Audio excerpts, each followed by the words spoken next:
Test, test. Alrighty, guys. Good evening. Good. Hope you guys are having a wonderful Mondays. Took a couple days off. Took 2 days off here, guys. Oh, what the fuck did I do with my tendon in my arm? I hit it with some boxes. I think it bruised it. Well, that's the way she goes, guys. Hope you guys are having a great evening, though.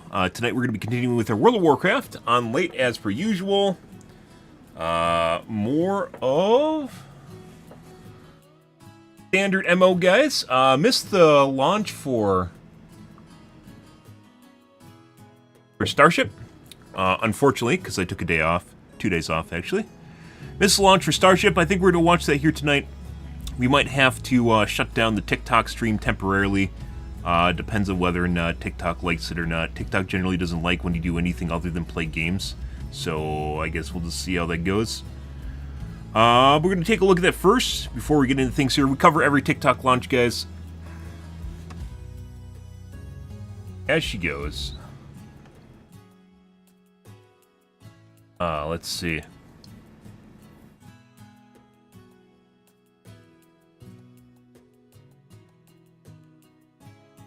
Haven't been doing the podcast in forever, guys. That happens. Let's bring it up. Starship, I don't keep track of any of the spaceship, SpaceX launches. It's just Starship. Mainly because Starship is basically the good evening Ask DN. What the fuck? Good evening, bro. Hope you guys are having a wonderful evening. I generally don't watch any of the other Starship or any of the SpaceX launches purely because they're generally, you know, it doesn't really matter. Starship is different mainly because it's the first thing that's basically getting back to getting back into basically SpaceX territory. So where we were before. Oh yeah? That happens. That happens. SpaceX, weird coincidences. I swear to God, I prompt shit, guys. Just throwing that out there. Like, people don't even... Like, I can talk to people basically any other time of the day when I'm not streaming, and people want to talk to me when I am streaming. It's fucking weird. Unrelated. Just I've pointed that out in the past. I have no idea why. It's like, even nowadays, I stream for like 3 hours, and that's pretty much it.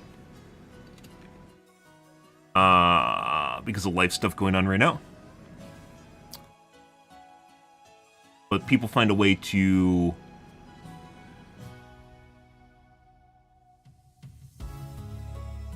try to talk to me when I start streaming. Very weird. Let's see.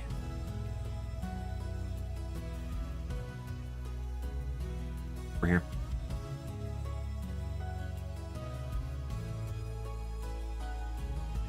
Anyways, so we don't cover the other SpaceX launches because they don't matter. Since the Saturn V, basically, Starship is the closest thing. 50 years later, guys. 50 years fucking later. And we're finally to the point of... Let's see, Starship launch. And by the way, it was a success. Spoilers. We aren't going to watch the whole thing once again. Where is... I don't even know if SpaceX has a channel. Do they have a channel? They have to have a channel. They do.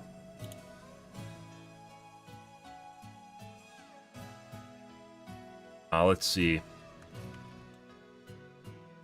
I have to watch it through another channel. Good evening, Meadow.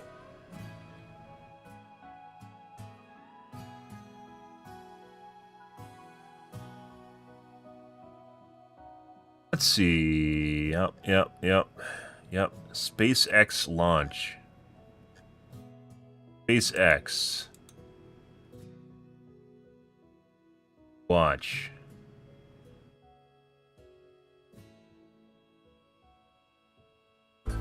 Oh, there we go.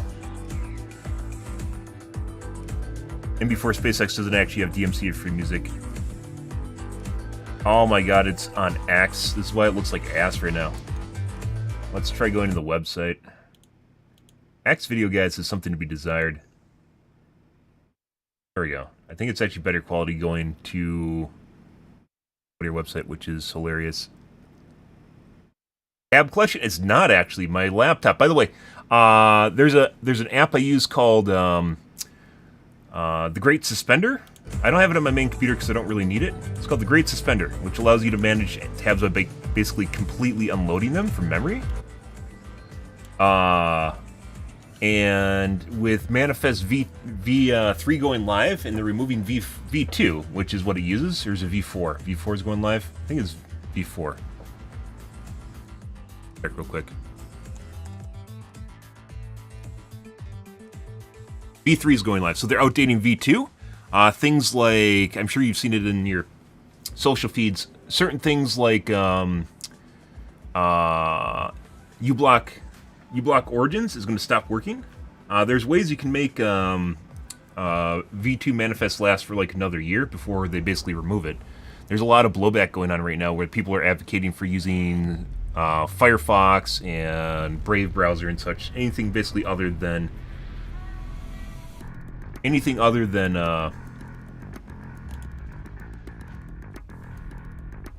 is it not in 4K? Why is it not in 4K, man? Anything other than Chrome. But I really, really, really like Chrome. On my work computer, I actually have somewhere around 1,000 tabs. I have like 12 windows with like 100 tabs in each of them, or maybe not 100. Like 80 tabs in each of them. Turns out it's just a way of managing your workflow. Managing basically projects, workflow, things that you'll have to remember. The internet is basically ingrained in everything we do nowadays, especially if you work in a sort of tech industry, and it's just a way of organizing workflow. They try to, like you can say use bookmarks and every which way from Sunday, right? Use all the bookmarks, right? It doesn't work that way. And then they have like reading lists now. It's not the same way. It doesn't work. They legit have to like redo how they organize Chrome, and they kind of like try to institute their same way, but they can't. They literally just don't even copy like just the.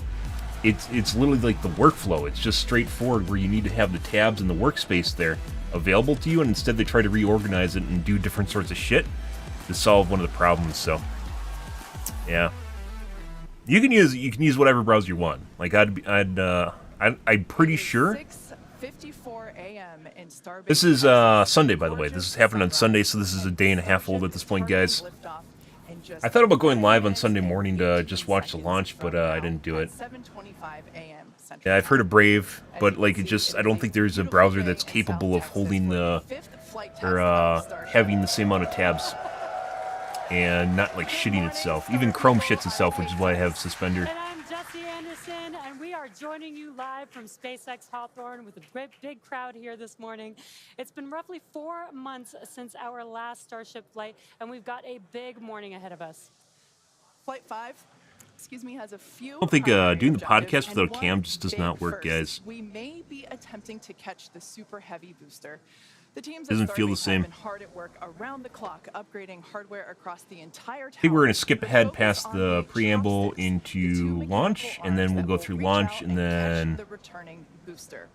We're only going to attempt the catch if actually we'll wait for them for the after launch. But either way, not synopsis, but the preamble here. Definitely. Today's Starship features a doesn't. reworked heat shield. It's not as good. It's not. I've tried it. Marvelous Suspender. The Great Suspender actually had adware in it eventually. Someone took it over and then put a bunch of tracking shit in it. The Marvelous Suspender actually has an option for tab discarding, which is what you're talking about. It doesn't exactly do the same thing. Then also, it allows for session saving, so you can save multiple sessions. And then at the same time, you can also export your tabs too, so you don't lose them. Which is actually one of the most tragic things that ever happen is if you lose your tabs. They work incredibly hard. This big heat shield rework that we're talking about promises to increase the last time, the last SpaceX launch, I think this is the 5th Starship, they had problems with one of the flippers when it came down. What they're talking about right now on one of the flippers. Just like we did in Flight 4. Much resistance on the side of it. We'll have to wait and see. Keep your fingers crossed, but we may have some new views in store for you today as well. Right, like all test flights, we want to learn as much as possible, and views of Starship during all phases of flight. Once again, we don't cover any of the other SpaceX launches. I just think this is a monumental place in human history, which is why we're taking a look at it. I think it's pretty cool. And it's kind of sad that majority of people don't actually care or are interested in spaceflight, which is actually kind of sad. If you ever look at some of the old videos when NASA was launching Saturns and the space shuttles, like there's just huge crowds just gathered for them. Nowadays, people don't give a shit. The faster that we learn now, the faster we can improve and evolve Starship to achieve reliable flights and rapid reusability. We've been designing this vehicle from day one to realize a vision of having an entire city of people on Mars, something we know will take launching millions of pounds of cargo and equipment into space, spread across thousands of flights. This future will require many starships that can fly again and well, again, that's why we're watching it. Today's flight is a critical step on that path. Pretty cool. Once again, Starship itself, because it's reusable, is extremely heavy. Lifting capacity, however, is basically almost identical to the Saturn V's, which are 50-year-old rockets, which is absolutely insane. The space shuttles, despite them looking really cool, were a huge step back in basically spaceflight because of the cost per flight, and they didn't really do anything better than Saturn V did. They were much more expensive per flight, much more expensive per ton, took longer to prepare and launch, and were much more problematic. For about 2 to 3 months at a time for a vehicle with Starship's power.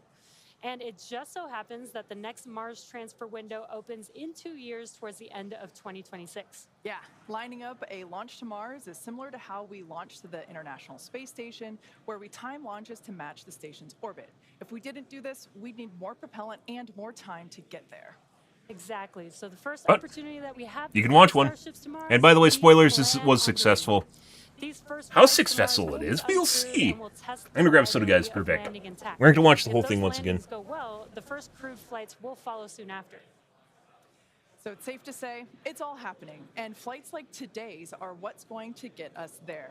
Not only have we made several improvements to the Starship flying today based on what we've learned from our last flight, including extensive upgrades to Starship's hardware and software, we've also made improvements to the launch tower and mechanisms. And if you've noticed in some of the live views this morning, our teams have getting used to my new mouse, guys. I got a Endgame OP1 8K, so another 8 kilohertz mouse. The problem with I had the Taipan, or not the Taipan, the Viper 8K, I think it is. One of the first 8K mouses that hit the market. Has a lot of issues with games. Doesn't actually seem like the OP1 does, though, but I haven't tried it out completely yet. With production teams already using the space as construction continues. The 1 million square foot Star Factory brings many parts of the manufacturing process under one roof for the first time, enabling moving as much system integration work as possible. Highly recommend if you're looking to do new mice, by the way. Our team does benchmarks on it.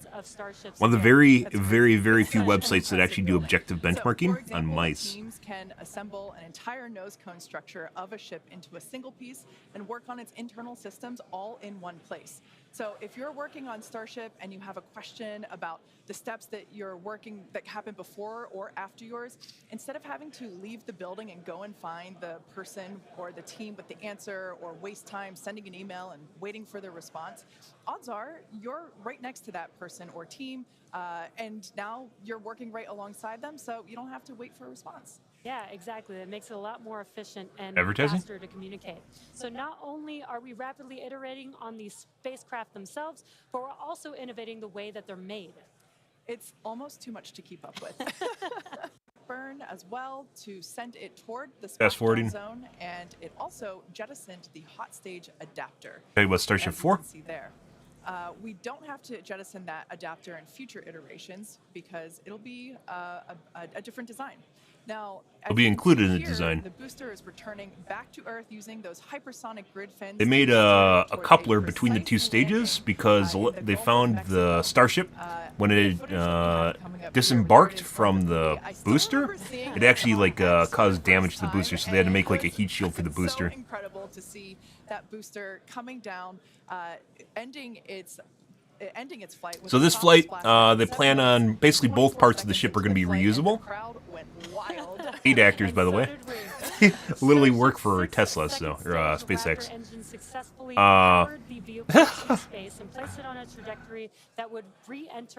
The last test, neither parts they recovered, but I believe both made it back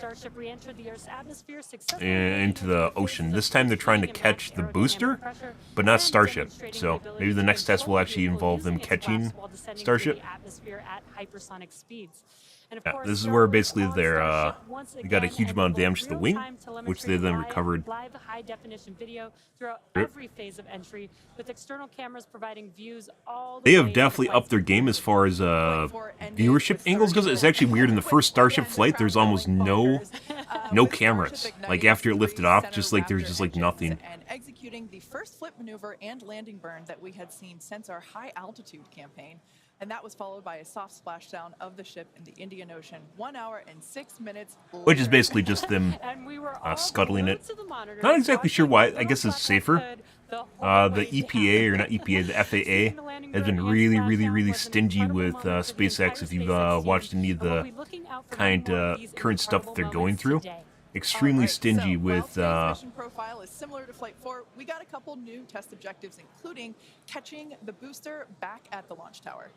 In There you about go. 18 minutes from really now, stingy with their Super Heavy licenses will compared to, like, ignite its Boeing. 33 Raptor engines and lift off kind from of Starbase. definitely A little more than not 2.5 completely, minutes obviously later, there's Super political Heavy sides at booster work will here, but separate from definitely the seems ship like they're being a in little bit hot stage biased, if I had to separation. say so. After that But, you know. separation, the booster will perform a flip maneuver followed by a boost back burn. And about 2 seconds after that burn ends, we'll jettison the booster's hot stage.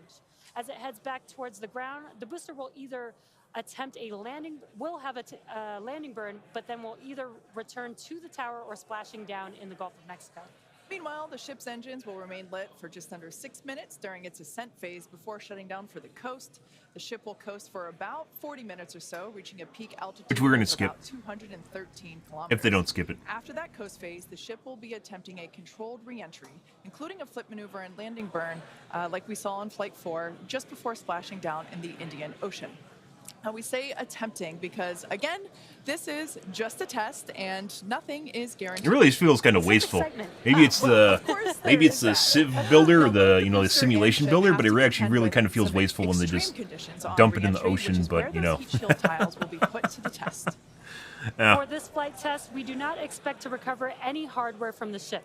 With the exception of Falcon, this is no different than what happens to most rockets flying today that are expended, meaning that they fall into the ocean after completing But they're their supposed to be mission. reusable. Eventually, we will return and reuse Super Heavy boosters and starships as we do today This hurts. with Falcon This hurts 9 me and internally, Falcon 9 guys. boosters. And in fact, we've landed Falcon boosters 352 times to date. Oh, man, I hear you say that number, and that is just wild. I still remember the night. It's just wild, man. Or at least most of the night that Falcon Heavy, or excuse me, that Falcon landed for the first time, and it still feels like yesterday. Yeah, definitely one of my favorite moments at SpaceX. And returning Super Heavy promises to be an even more impressive sight and a huge moment on the road to rapid reusability. Yeah, speaking of rapid reusability, future Starship designs will give Super Heavy boosters a lighter weight and integrated hot stage intended for full reusability, which will mitigate the need to jettison the hot stage like we'll do today. Similarly, even though ship recovery is not expected, the telemetry and data we receive all the way to the end is what we're hoping, or excuse me, what we're looking for, and is what will get us to a rapidly reusable Starship of the future. Yeah, exactly. In other words, just like previous Starship flights, the payload for this mission is the data. All right.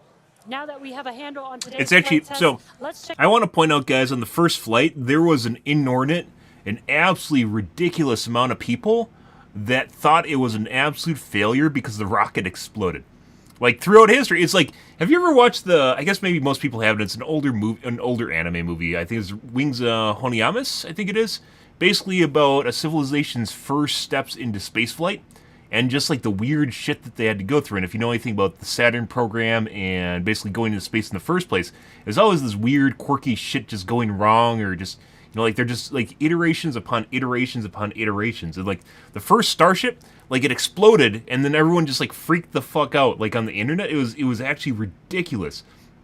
Like people that don't understand that it's not just rocketry, but science in general is built on iterations of iterations of iterations of everything that came before it, right? That's actually what makes it cool, and it's permutations and improving designs and stuff that went wrong and just making it better. That's what makes it really, really fucking cool, because you can see the fruitions of your labor as you go through each iteration, and each one gets better and better and goes further and further. Sometimes, you know, it's 2 steps back, 1 step forward, or excuse me, 1 step back, 2 steps forward. I'm maybe 2 steps back, 1 step forward, depends on how things go. But like each one's an iteration, but with the first Starship, it actually still blew my mind when I was looking at social media and there's everyone just like joking and flipping out about the fact that if it blew up, and they're like, do you not understand how science works? It's like literally the way things work. And, you know, you can hope for a silver bullet, right, that just works out of the gates, but it doesn't always work that way. It's just the way of life. Right in the middle of the action. He's just a few kilometers from Starship on the pad. How's it going, Dan? Hey, Dan. It's going great, Jesse. I believe Dan was in the hangar last time. To Starbase, everybody. It's been far too long. Oh, is this one of their clones? I think it's actually a robot. That's the Mark II. They're going to replace him after he gets fried by the blast. Don't worry about it. 7:25 a.m. Central. We are a little bit later in our window. Oh, another thing. I mean, this is kind of just fucking weird. I don't think, you know, like, if you guys have seen the news, Tesla is introducing their fucking iRobots, or what they call them, Wii robots or something. Basically, it's home autonomous robot, right? Like, you know, stuff you saw in sci-fi movies like 40 years ago, or not 40, maybe 30 years ago. You know, like a homemade sort of ordeal. And there's people like freaking the fuck out about it. It's just like, hey, look, like who would want to spend $20,000 to $30,000 on a robot? And I was like, motherfucker, do you know how much people spend on vehicles that they don't even sit in? Good evening, Steak. Like vehicles they don't even sit in. For like you spend like maybe 10 minutes driving to work. They spend $50,000 on a vehicle, and you're telling me a home like robot that potentially, you know, maybe it's not up to snuff as far as being a nanny, and it's gonna have problems because it's first generation, right? Like you aren't willing to spend money on something that you actually use in your day-to-day life all the time is just absurd. Like the whole premise is absurd. And it's not like, I mean, obviously you might have problems with rights to repair as Tesla vehicles do right now, but like the whole premise of it is just like completely mind-blowing, and like people don't put it in the context of like buying a new vehicle, which is like, you know, it can be extremely expensive. The main reason is we're working. You can buy a clunker that gets you point A to point B, just fine. Technical issues so far to preclude that launch. So 7:25 a.m. Central, 12:25 UTC is what we're marching down to. As you can see, we're actively loading propellants onboard Super Heavy and Starship. Liquid methane for your fuel, liquid oxygen. Which I don't believe there's any ship that's used liquid methane up until Starship. Started at about BTW. 49 minutes, booster T-40 minutes. We're going to keep Saturn 5 did propellants not. on those vehicles right down to the wire. Ship will close out at about 3 minutes and 20 seconds before T0, and then booster just about 30 seconds later. Now, with our startup sequence, it's going to look very similar to what you saw on Flight 4. We already tested it with this booster and its static fire. We're going to see the Raptors start to make fire at about T-3 seconds, and then we'll start them up in 3 different banks. The first inner 13 will fire, and then about a second later, 15 of the outer ring engines, and then about 0.8 of a second after that, those final 5. Another reminder, if we need to hold, we have a built-in spot at T-40 seconds. We can hold for stuff like if we need to finish clearing the range or if any other technical issues pop up, just kind of in the last second. But if there's nothing holding us back, we're going to go right past that and go down to 0. So, I mean, as of right now, we're just under 14 minutes away from liftoff, not working any technical issues. Range is expected to clear. We're just clearing out a few more boats. And as you can see, the weather is perfect. We had 100% go for launch from the weather officer, so that was pretty unprecedented and something we really like to hear. If we're not able to go today, since we are loading prop, it would likely be about 48 hours before our next attempt. But good thing we're going to launch today. Really looking forward to being able to turn around and see it this time. Counting down to 7:25 a.m. Central, and I'll see you guys in a couple minutes. I'll send it back to you in Hawthorne. Thanks, Dan. Once again, we aren't watching the whole thing. There's a lot of this video is literally just flying through space. We're going to watch the launch and then the re-entry. And it will be caught by the tower. We refer to this simply as booster catch. As you've heard us say, Starship and Super Heavy are designed to be rapidly reused, which is why we've developed a novel way of returning the vehicles that leverages the same hardware we use for stacking ahead of flight. Right now, when we recover our Falcon boosters, they either return to a separate landing zone on land or to a drone ship in the ocean, both of which require time to transport the vehicle back to the launch site. In order for us to achieve truly rapid reusability, we need a quicker turnaround, and you can't get much faster than returning the launch vehicle right back to the launch site where it needs to be in order to launch again. For today's booster catch attempt, while there are thousands of criteria that need to be met, there are 3 primary gates that will be in play. In order to proceed, automated checks have to indicate we have a healthy booster and a healthy tower, and the flight director must issue a manual command, which is informed by manual checks from the flight control team. If this command is not sent prior to the completion of the boost back burn, or if automated health checks show unacceptable conditions with Super Heavy or the tower, the booster will default to a trajectory that takes it to a landing burn and soft splashdown in the Gulf of Mexico. Now, thinking to the future when we're operational, after a booster returns to the launch tower, it will be inspected and reloaded with propellants, and then ready to launch another ship to orbit. For today's test, however, we're only going to attempt the catch, like Jesse said, if everything on the booster and tower checks out after launch. And of course, which is actually pretty cool. There is no other. China is just barely like through like copy paste. China almost does everything is just copy paste shit, but they're actually really good at copy pasting. It's just like getting to the point of reusable vehicles where they can land on a pad. No one has done a catch of a booster, and the whole reason you do a catch of a booster, by the way, as opposed to having landing gear on it, is because the ability for it to land on the ground is actually much more precarious than having an apparatus made to catch it.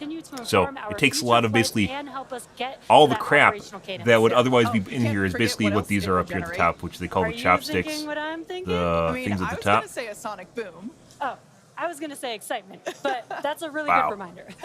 Now, if we do make it to a catch attempt today, Super Heavy may generate a sonic boom upon its return. Yay! And that's basically a brief thunder-like noise that we hear when an aircraft or other object travels faster than the speed of sound. Anyone that has been in the area for a Falcon 9 land landing in Florida or California, or even some space shuttle landings, may have heard one of these.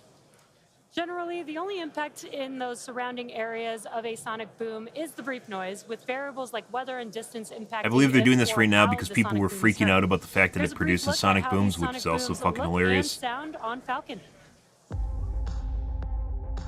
I know a lot of people will be excited when they hear the sonic boom. Also a crowd pleaser. Provide quite a show because you're going to hear those sonic booms.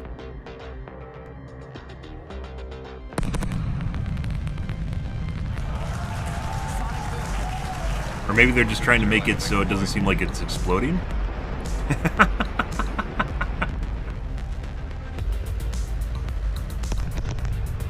sonic boom is great for us. That thunderclap. Hey, Julie Straight. Enjoy your evening, dude. Once again, guys, we don't cover all the stuff from SpaceX, but this is kind of monumental, so we're going to cover it.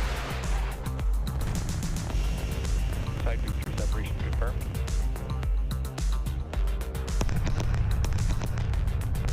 Just heard the two sonic booms here in the room. Booster landing confirmed.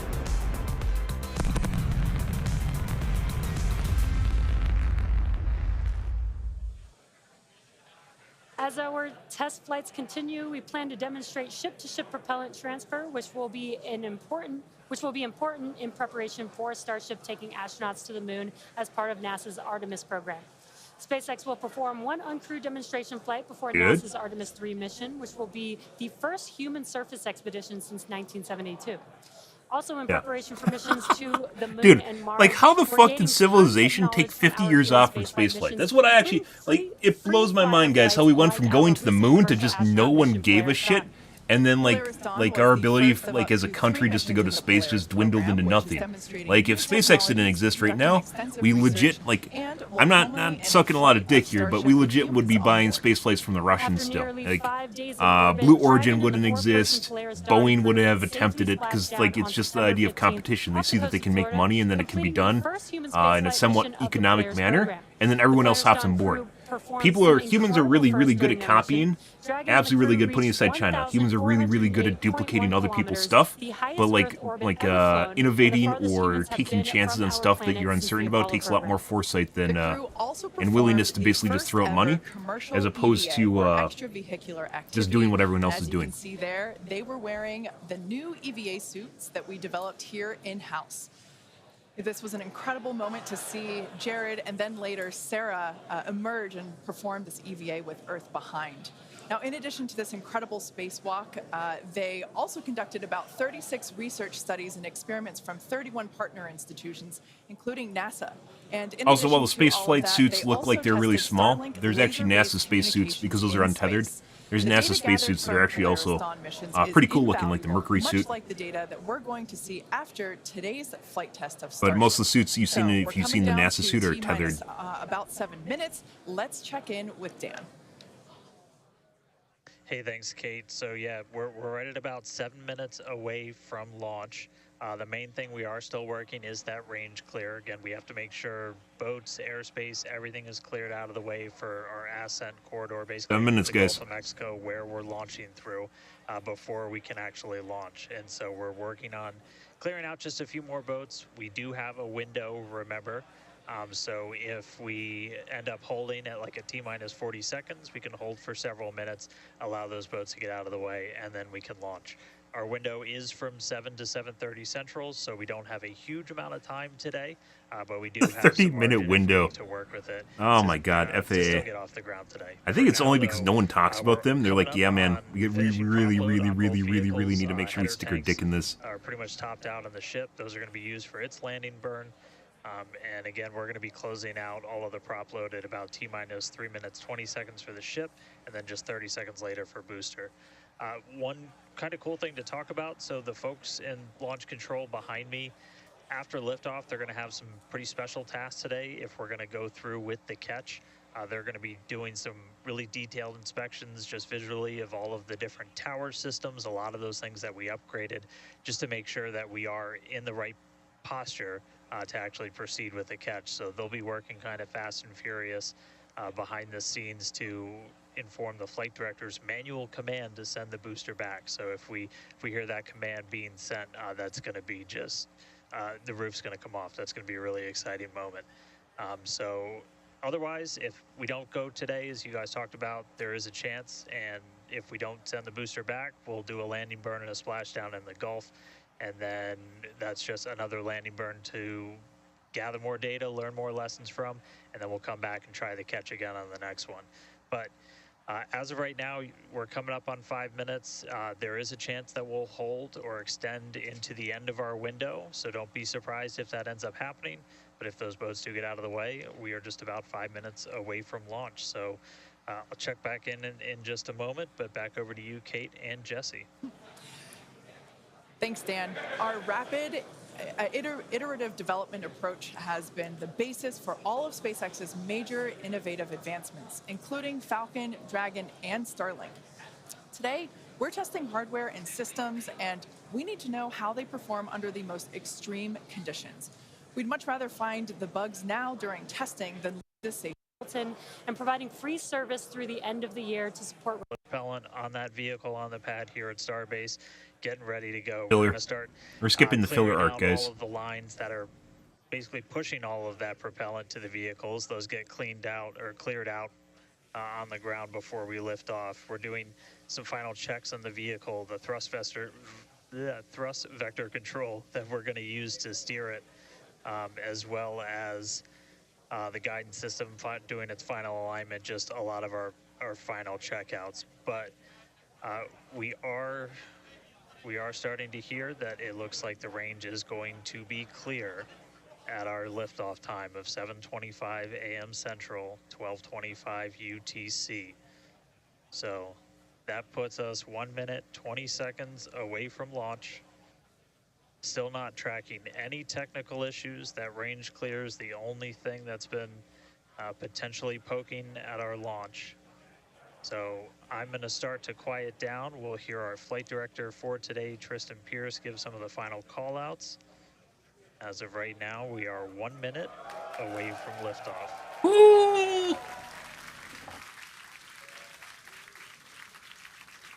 Also, by the way, it's like football. They can pause multiple times in the last minute. You just have to wait on it. Woo! No pause. I'm paid to be here, guys. Well, actually, I mean, there's actually some excitement, right? You have to imagine some people are actually interested in their work. Maybe. Flight directors go for launch.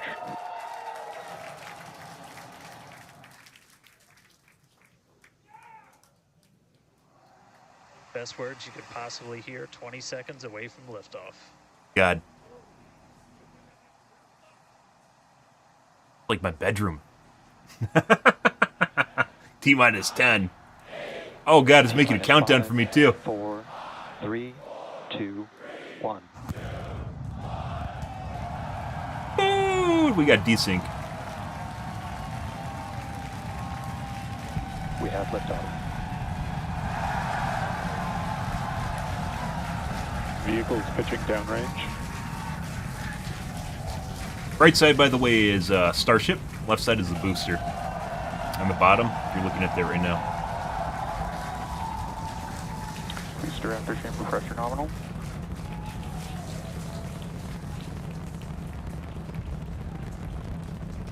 Seconds into the flight, the rumble's just starting to reach us here at launch control.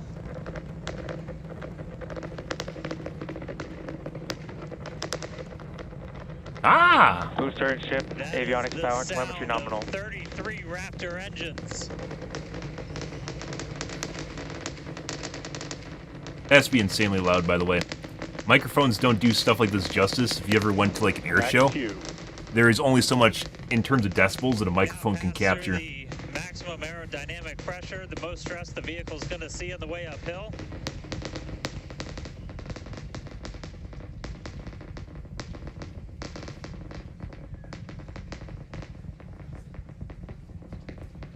All right, our next major milestone coming up, it's going to be hot staging. We're going to see the engines ignite on ship to push it away from the booster. Cool color. The funny thing is, though, guys, like Saturn V's, like they had 33 engines here, which are a marvel in themselves. I'm not putting that down at all. But like Saturn V had 5 really big engines. Actually, if you ever go to the Kennedy Space, I think they still have the rocket on display there. Maybe they don't. First, we're going to see the where you can actually see the Saturn V. Saturn V is fucking huge. All but 3. Literally the size of a building. What's called most engines cut off instead of main engine cut off. Oh, small, long building. And then we're going to see the engines on ship ignite.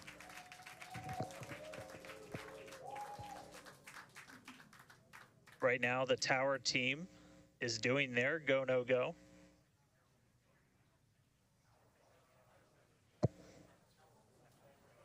They need to have like a timeline so you can see when it's supposed to. And we might hear some really good words split soon too. All right. Can still see it up behind me. That is one of the most incredible. Like I said, the things first I've ever Starship seen didn't even in have my cameras entire like this life. on it. Coming up on hot staging Ridiculous. next. Ship engine There's startup. most engines cut off. Stage separation. Booster Stage separation. Hot stage separation confirmed. Ship under its own power. I'm seeing 6 out of 6 Raptors lit. Good. Hopefully I got a booster on the way back to me. I'm going to send it to you guys in Hawthorne. Oh man, that was absolutely incredible. I loved how the crowd chamber pressure is nominal. The crowd here in Hawthorne all went ooh at that first view of the blue flames from the booster. As you can see there, first stage currently performing, or excuse me, is now making its way back to the launch site. Again, we are ship avionics power and telemetry nominal.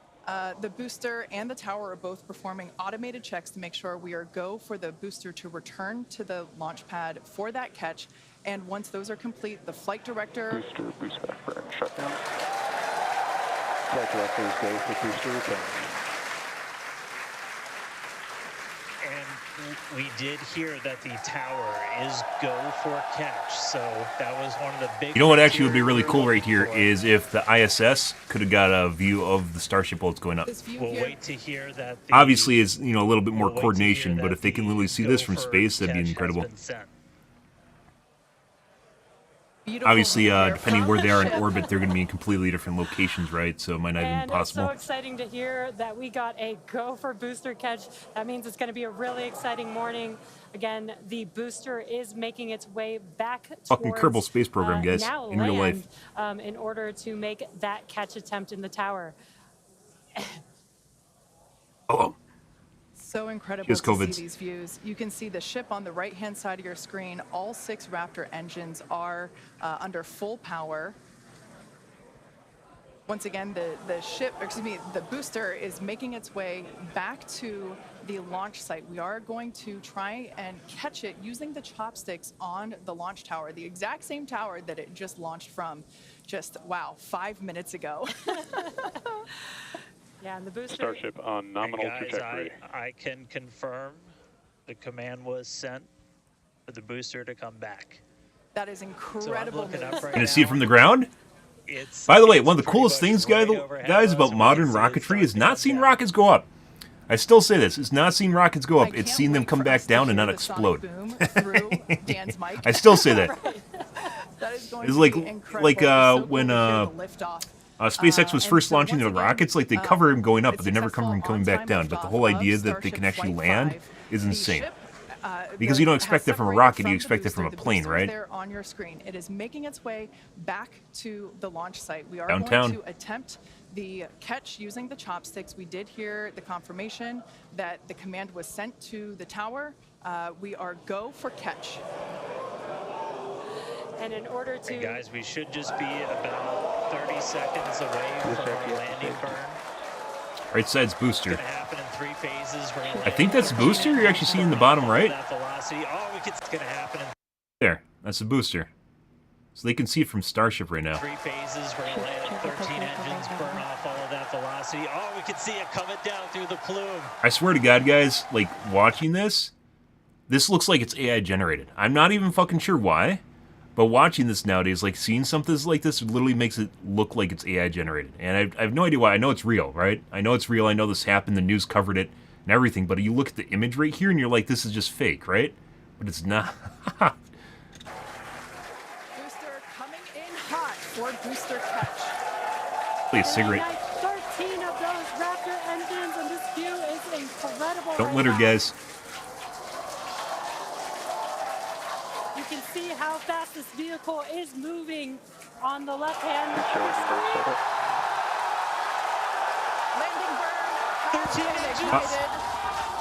They're losing some pieces Now there. down to 3 Raptor engines. And it looks like they have a propellant leak. They most definitely have a propellant leak.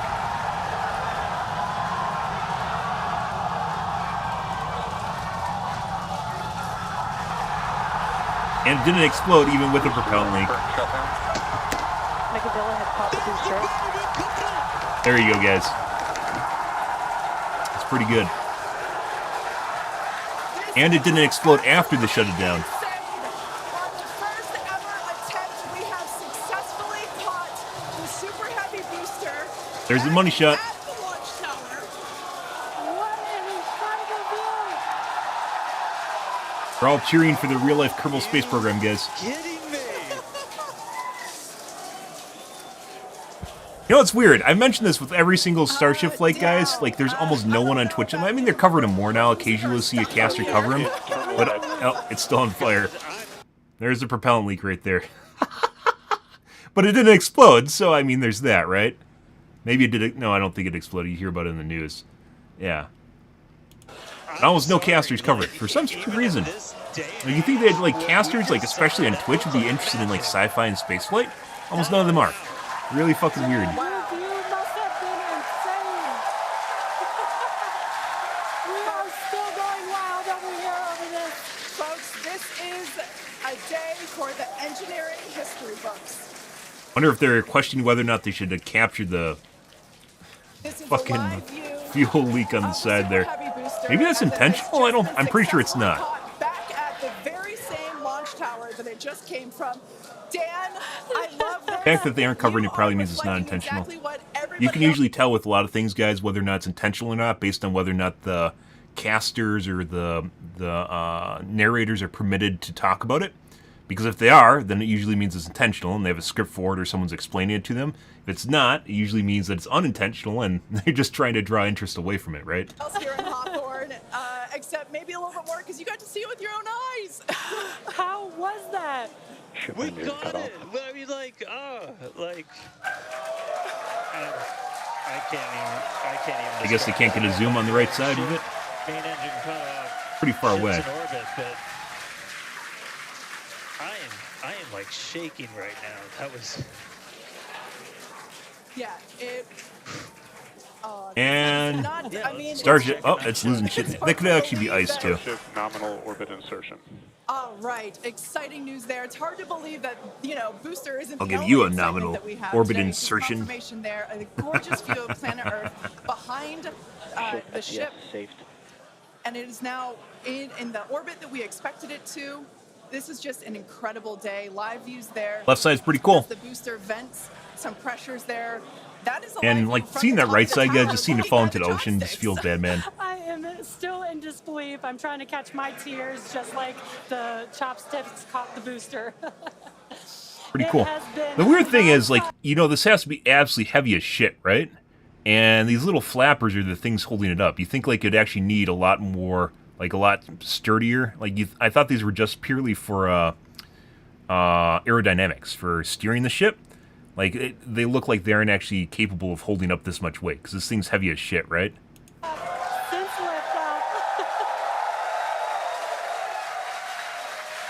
We are also I think they're excited about venting the everything fuel that's from the been top happening right now, so far this which is where the morning. leak is on the bottom. With the booster having completed its job for today, we are going to take a short break for the next 30 minutes. We'll Yeah, return which we're gonna back skip. at T plus 40 minutes while the ship continues. What's with to this heat coast map? before No one re-entry. actually skipped to the Oh end? man, and as with previous flights, Starlink may actually enable us to talk with the ship through re-entry with no communication blackout. Oh, We burning. of course are still testing Starlink during this phase of flight, so They have nothing another is one. certain. Literally But if another we do tower. have It's views, actually... we'll be sure to bring So, up- it still blows my mind, guys. So we're talking about the FAA not giving them permits.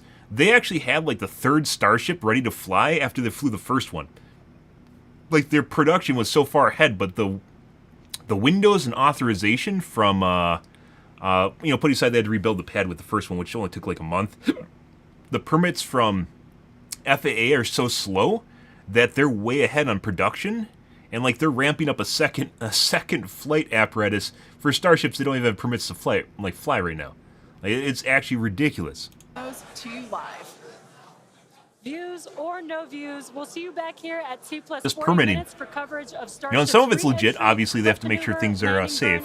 But there's a lot of it that's red tape. I believe Musk tweeted that he's, like, you know, because obviously Musk just shows up on everyone's timelines unless you block him, because he owns Twitter. He said that with this space flight, it was being held back by a game license. Yeah, they needed a fishing and game license to launch it, and they didn't apparently get it.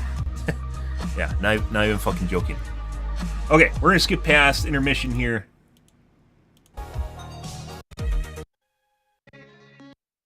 For landing? Oh, we got some afterglow here, guys. Hello talk. There we go. Fire is stopped. I guess it doesn't explode.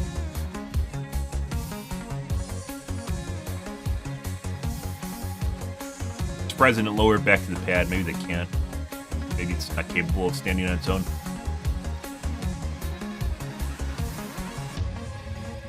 But I, like, just kind of like the hilarity of just like, the weird thing is, you know, I'm not, Musk does, you know, he has very skewed political views, right? He's very left-leaning, or excuse me, right-leaning right now. But like, even if you hate him, just like the stuff he's doing is actually really, really, really fucking cool. No other billionaires are doing this. The only reason Bezos made Blue Origin was because Musk made fucking SpaceX, which is fucking hilarious. Like, it's just a pissing contest. He didn't even care. It's like, it's not even about the money. It's about having his own space, like his own space company. Absurd. Absolutely fucking absurd. Even if you hate him, you have to admire that he's like one of the only few people doing shit like this. The only billionaire doing shit like this, actually. And there's definitely government doesn't like him. Like the whole, was it the FCC? So the FCC had a program for broadband, not merger, broadband development, and they refused to give it to Musk because at first he didn't satisfy the criteria, and then after he did, they said he's a monopoly for Starlink, which basically enables you, if you're outside of cities, because, you know, obviously you don't have any options if you're in rural US or anywhere in the world, you don't have any options. If you're outside of cities, you're basically down to like really shitty DSL or 4G, which also is really bad. And Starlink is actually a legitimate option. And he was actually trying to get the grant that the FCC actually made, And he couldn't because they say he's a monopoly now. Oh, 100%. The current, I don't think it's just like these companies, like the FAA and the FCC. I don't think it's them doing it. I'm pretty sure it's like, it's higher up. It's legit someone in the government that doesn't like him doing this shit. So they're like encouraging the lower end, you know, agencies to fuck with him, which is absurd. And like I've never, like, the weird thing is about this political election, guys. It's been all over the place. I was on board for voting for Biden, and then even though he became senile, he's still the better option. And then Kamala took over, and at first I was on board with her, and then she started talking about all sorts of fucking weird shit like censorship, and that just immediately just, yeah. Like, I don't want to vote for Trump, and we're in a place and world where I'm actually considering doing it. Like, this should never have been a timeline that I would have been interested in, and we're here right now. It's just insane. Like, it doesn't even matter. It doesn't even matter how bad of a president he is if he's not advocating for censorship. Like, censorship is where everything dies. It's not where you want to be. Why it's in the Constitution. And it's very, very important, regardless of, it's like a bipartisan issue. Regardless of what side of things you're on. I always want freedom of speech. Because if you can't talk about things, you can't begin solving them, regardless of what side you're on. You can't just thank it enough. And also, special shout out, you're going to see some additional flat censorship's important, or excuse me, freedom of speech is important, guys. It always is. It always will be. Cameras, electronics, software people who made all that possible. And so hopefully they're going to give us an even better show on the way in today, as we're coming in at about 5 times the speed of sound. Lost some tiles, apparently. Yeah, those flaps, Dan, that you see there, that's what's helping. Starship is in a good attitude for the interesting thing is, even though they lose some tiles, they can still, it can still survive, which is also pretty remarkable. There, preparing I wonder what they're ever going to do for, like, a reusable heat shield, like something that actually can withstand. I'm sure it's going to be in, like, the Star Trek League sort of shit, right? Like a deflector or shield, but we aren't there yet. Probably going to figure out some way of magnetic repelling plasma, which forms on the layer on the outside. Which is probably somewhere along the lines of when we figure out to deal with fusion, right? Because the way fusion works right now is obviously they have to do different things to contain the fusion in itself, so it doesn't harm. So if you can imagine like a superheated reaction going on here, which happens in space when they're coming back down, right on the side from friction with the air. If you can imagine the superheated process happening right here, the inside fleshy bits that keep it all like operating have to be separate from the experiment or from the outside. So the heat shields here obviously being the buffer layer between the meaty bits inside and kind of the plasma layer on the outside. So whatever we're going to do to help solve fusion, which right now we're using magnets as such, magnets and lasers, to help kind of contain reactions, or they basically eat the outside shell that's making it, is probably the same technology they're going to end up using in like starships like this, right? On the bottom half. But we aren't even there yet. The shield is made up of 18,000 hexagonal ceramic tiles, and they are designed to insulate the vehicle during atmospheric entry. At that point in time, temperatures can be as high as 26,000. But you know, it's one thing to even talk about that, but the other thing would be then figuring out how to power it, right? So obviously, magnets of that magnitude take a substantial amount of power, which they can't put inside of a ship. No refurbishment between the flights. And fun fact that I think is just incredible in terms of that'll be solved with fusion too. Scale, but the heat shield. Lots of technological advances hang on basically us being able to discover fusion. Not fission, we have fission right now. Are being really able to they're made out of ceramic. We have a couple of them here. The one that I'm holding is used on yeah, props now, guys. Isn't that cool? Let's see if we go that way, because as it's flat.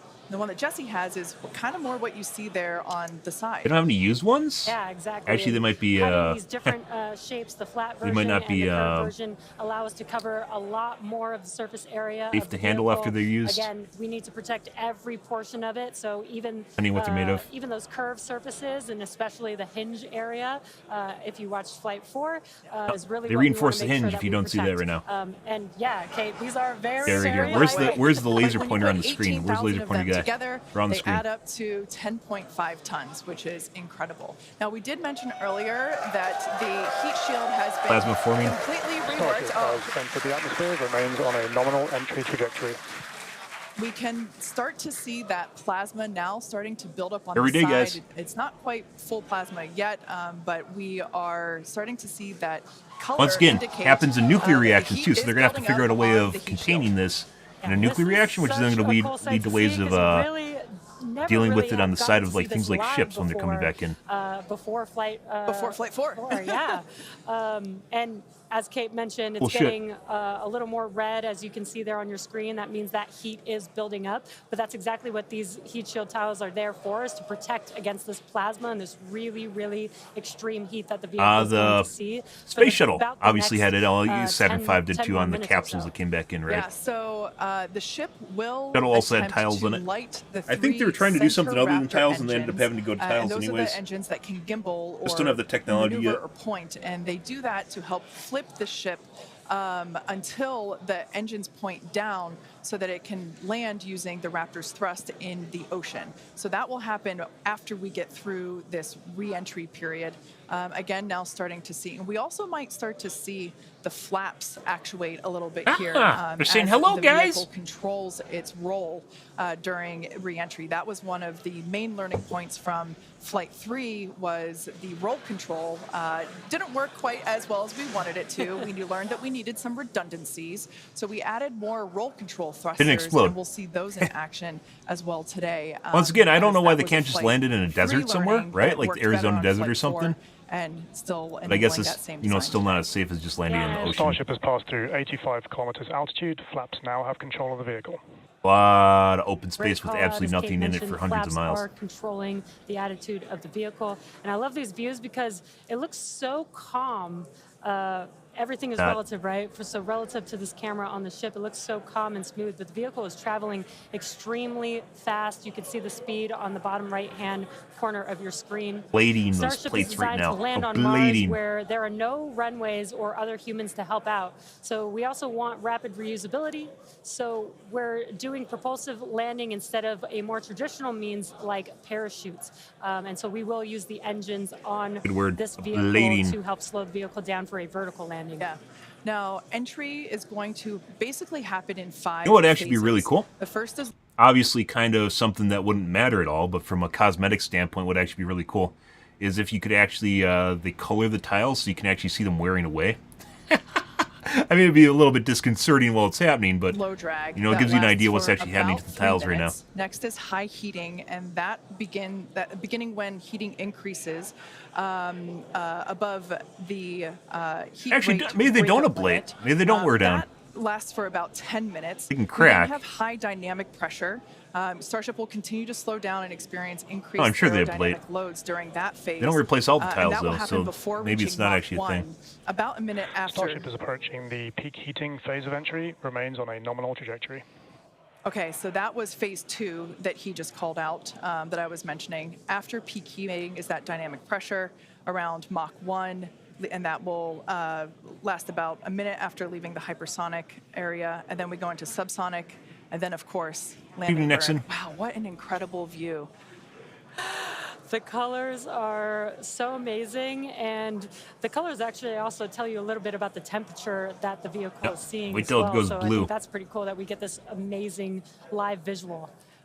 Speaking of live visual, the flap, we have more views, more cameras on board. They put the Starship, GoPros on the as Dan side? mentioned a few minutes ago. We are hoping that all 4 flaps will stay more intact than they did last time. We did make some changes to the design in order to help enable Starship this. is now Iteration's experiencing peak super fast. I heating. think Starship Remains on 5 was ready to nominal fly entry like 3 months ago, trajectory. too. 2 months ago. Great news there that Starship is continuing along the path that we 3 months ago. intended it to fly. You can keep track with how fast it's going and how high it is above Earth using the display that is there on the bottom right-hand side of your screen. They had a little globe here. That'd be great.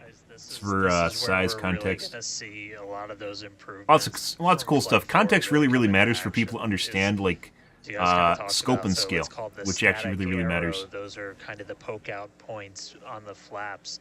Those get exposed to some pretty extreme heat environments, and so we added some additional, basically made it a lot more robust for the thermal protection there. And we learned not just from visuals and stuff like that. We had those missing tile tests on Flight 4 where we intentionally left some out, kept in some backup layers. They're called ablatives, which means they just gradually melt away to help dissipate the heat. Ah! And we've so he's listening to my streamer now. Only this was a day and a half ago, and I haven't watched this yet. Starship today, so even if you get a gap in a tile or a tile is broken, anything like that, we've got essentially backup options. And what we're really trying to do today is do an on-target landing. As we lost the flaps, you lose a lot of your control, and so we didn't land right on target last flight. This time we're trying to really nail the target within just tens of meters. And that'll just be a really huge step on feeling like we're closer to bringing a ship back. Obviously, there's a lot of work before we get there, but we just caught a booster. We're going to start looking real on fire soon booster. When we can catch a ship. But it didn't blow up. So. So the view on your left is as a helicopter passes by Dan, bound at Starbase. The view on your left is a camera that's positioned near the nose of the ship, looking basically down toward the flap. The view on the right is looking perpendicular to the flap. So we're looking basically bird's eye view onto the flap on the left-hand side. Yeah, and I also do want to point out on your right-hand screen, we've got a more encompassed steel guy is view pretty of cool. the flap. As we watched in Flight 4, the hinge area was the area where we got a little bit of that burn through. This view, this new camera view on the ship will help us be able to visually see more of what's happening in that area. And again, we have improved our heating tiles, and so hopefully we've protected the hinge a lot better this time. Chill has started. But again, these views are additional to the data that we get on these flight tests that help enable us kind of put the data that we get in the computer to the visuals that we see and try and align those and use that for improvements in the future. Now, we heard a call out there saying that engine chill has begun.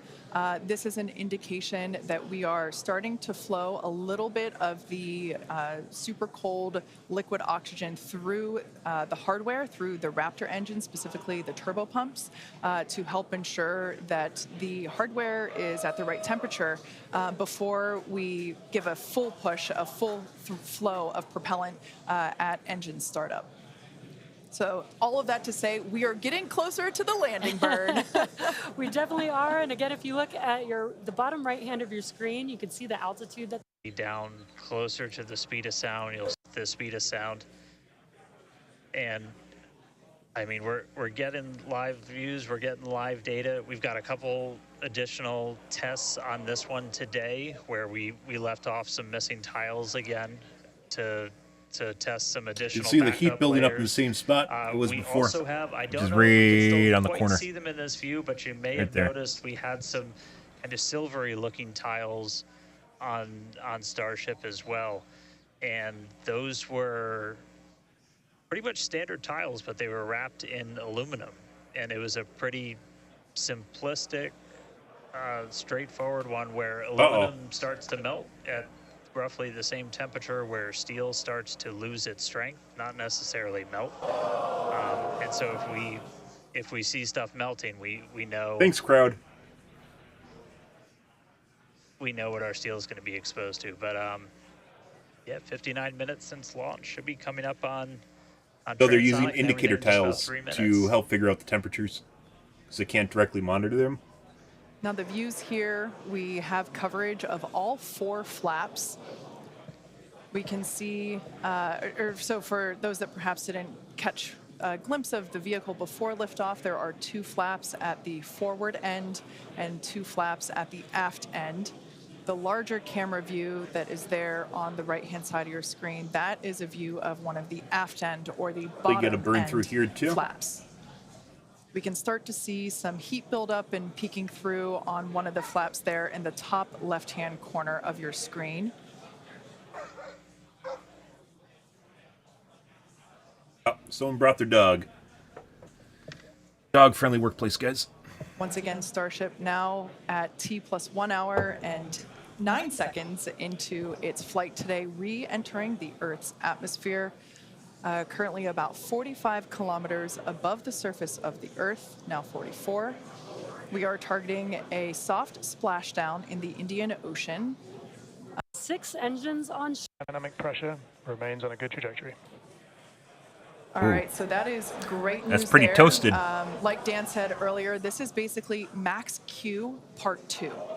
So this is the greatest amount of aerodynamic loads that the vehicle will experience during its flight. It's coming back through the Earth's atmosphere. You know, You used to have to put people in these to make them work, guys. To do test flights, you used to have to put people in them. Heat as a evidence of that friction buildup. The atmosphere is actually helping to slow the vehicle down. If you're watching the telemetry in the bottom right-hand side, right-hand corner of your screen, you can see that speed decelerating rapidly.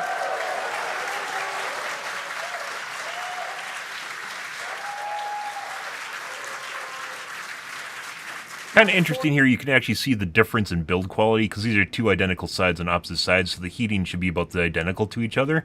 And you can see this side where it burned through partially, and this side where it burned a lot less through, right? And that's obviously due to quality of the materials and how it's assembled in and of itself, even though they're supposed to be identical. The ship helped steer the vehicle, and one of the main objectives for the ship today is to demonstrate controlled re-entry during this phase of flight, this re-entry phase. Yeah, and we have 6 engines on ship, but we only need 3 of them, the 3 sea-level engines. We will have that flip maneuver happen very close to touching down for splashdown. Tells us that the vehicle is traveling twice the speed of sound. So we will then, the next call out that we'll hear is that it is, traveling about the speed of sound. And then dark we will side hear a call planet? out that it is, that will be the call out that it is transonic. And then we will hear Nighttime over there. another call out saying that it is subsonic, meaning going slower than the speed of sound. Starship is transonic. There it is. So at this point in time, we say transonic because certain parts of the vehicle, like the flap that you see on your screen, might be experiencing airflow faster than the speed of sound, while other parts of the ship may be experiencing airflow. Starship is in the subsonic belly flop. All right, so now the entire vehicle is traveling slower than the speed of sound, so subsonic. The crowd here at Mission Control Hawthorne also getting excited, just like us. We're awaiting a water landing. We are going to reignite the 3 engines to perform that flip maneuver, and we're basically about a minute and a half, away from the landing flip.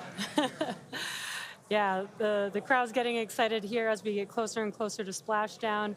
Again, just about a minute away from the expected splashdown, so we should see a lot happening coming up here shortly. We're currently having a view of one of the flaps, and it is a little bit dark on your screen, but hopefully we'll get some good views of the ship as it makes that flip maneuver. And right-hand side of your screen as well. On target, approaching landing burn startup. So keep an eye on the bottom right-hand side of your screen as well. That will be the indicator when the Raptor engines ignite, if we are unable to see that illumination ourselves. Landing burn startup. What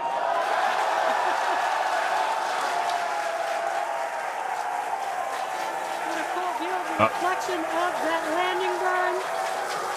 Where are our engines? Where are our engines on the right side?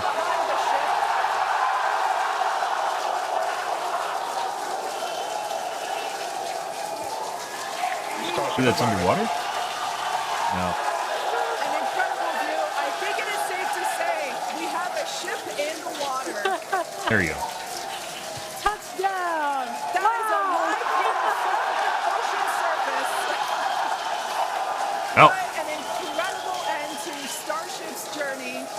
something really hot, contact something really cold, guys, it explodes. An incredible view of ship landing just about on target as they were calling out. Like seeing, it's like a sci-fi movie and seeing something crash into the ocean. We were not intending to recover any of the ship's hardware, so that was the best ending that we could have hoped for.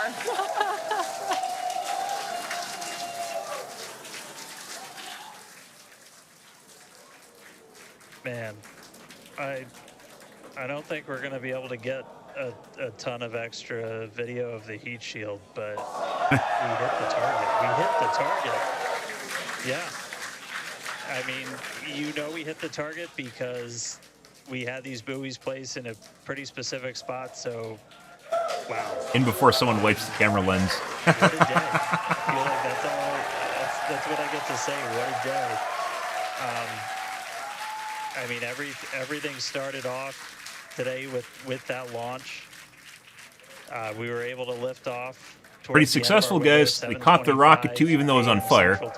Caught the rocket and landed it close to the landing zone. The way uphill, successful hot stage. Booster came back. We watched it come down. I'm pretty sure the explosions at the end there is because it's extraordinarily hot, and then it made contact with something really, really cold, which obviously creates a lot of issues. Coast for a bit, but that's first ever booster catch, major step on the way to rapid reusability, and ship just gave us one heck of a show, making it through a controlled re-entry this time, flaps intact, made it down to the water.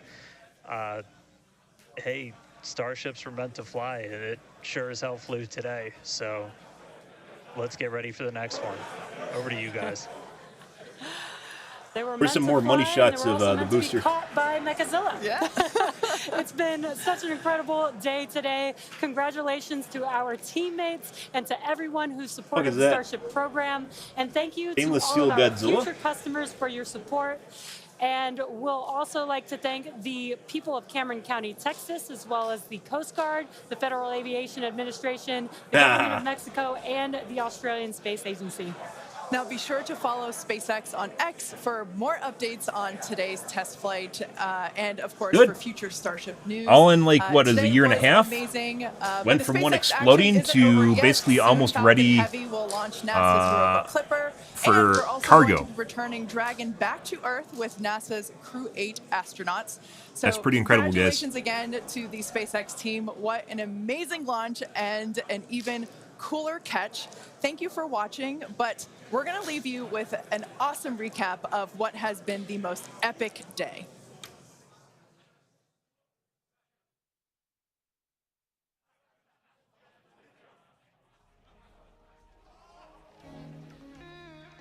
Look at these things. Look at this. I just want to point this out, guys. This thing is incredible. I don't know how many tons this is. This is insanely fucking heavy. And obviously there's some side pressure here, right? From the little bumpers and shit. But do these literally look like it could hold this up? I don't think they do. Like, look at these. These are little tiny little flappers holding this giant thing up. There's no way. Obviously there's some side pressure here from the chopstick things. But if there's too much of that, it's going to squish and break the shell, right? Or just deform it. There's no way. It literally doesn't look like these are capable of holding this up. These are like tiny little flappers.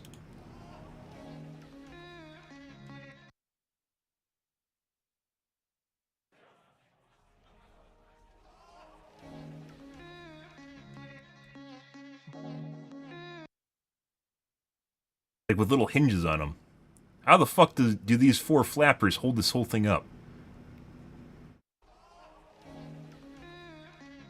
This still looks really fucking weird. I don't know what this is. I don't know the engineering, but that's an absolute ridiculous amount of weight.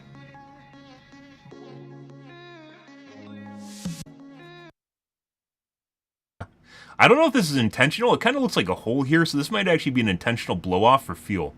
I don't know if it is or not, but this actually might be intentional. But they didn't mention it, so once again, it might actually be this wasn't intentional.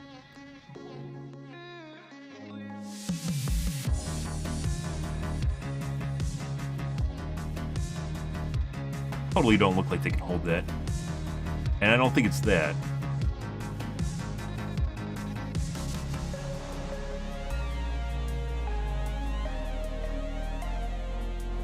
That's the money shot, guys. The Starship is the real actor here. What the fuck is that? Oh, Mechazilla. Ah, it's the name of the catch mechanic thing, the tower. Okay, I get it now. All right, thanks, bro.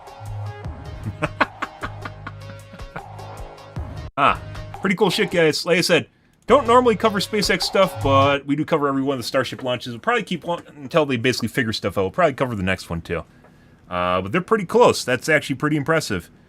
Good for them. And meanwhile, no one else gives a shit. What the fuck is that? Alright. Well, I don't normally do a podcast anymore, guys. Or recently, I should say. I don't normally recently do a podcast, but I felt as though this is important enough to cover it, so. Let's get into some World of Warcraft here, guys. We're gonna play some, do some dungeons.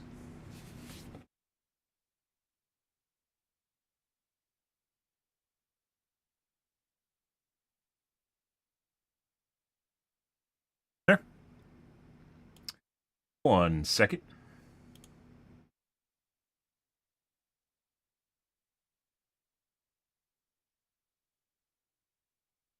Yesterday, or 2 days ago, excuse me, 2 days ago, we did Ulduar, because it is legit, absolute easy free gear. It is. I don't know. So as we mentioned before, guys, the only place that they actually have, change categories here too.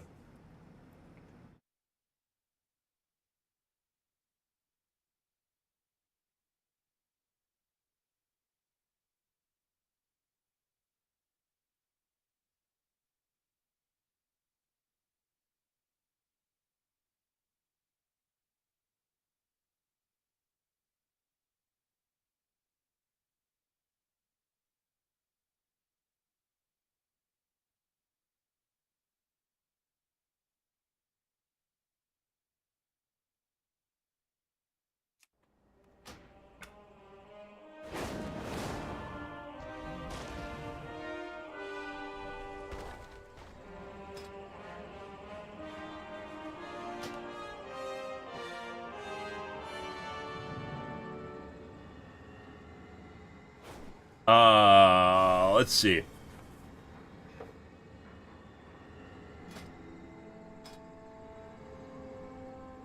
Do 30.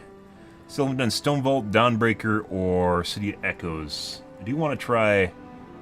I want to work up our mythic rating by doing one of the ones we haven't done.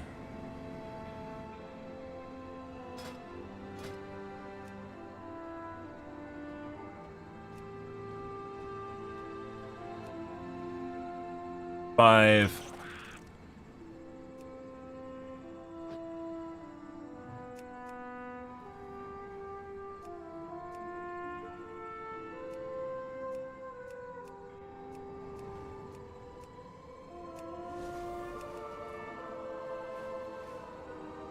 Okay, what do we got? Echoes.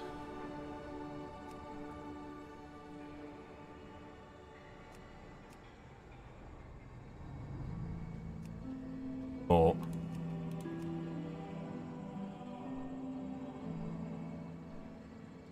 Why are there 4 DPS in here?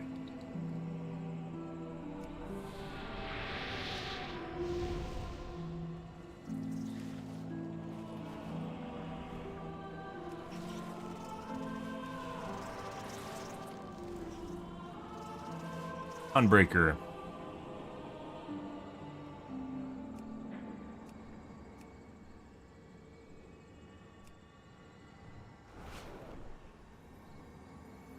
Lust. I think that means they're looking for lust. Echoes.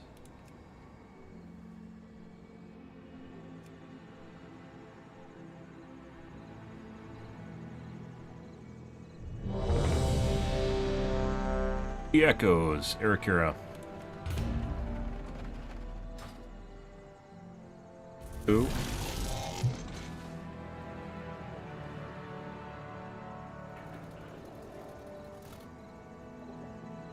Where's City Echoes again, guys? Let's find out. By the way, the only place you know that Ulduar is actually happening is literally right here. This is the only place you know the time walking Ulduar's happening. And it doesn't even explain how good the loot is. City Echoes. Here we are.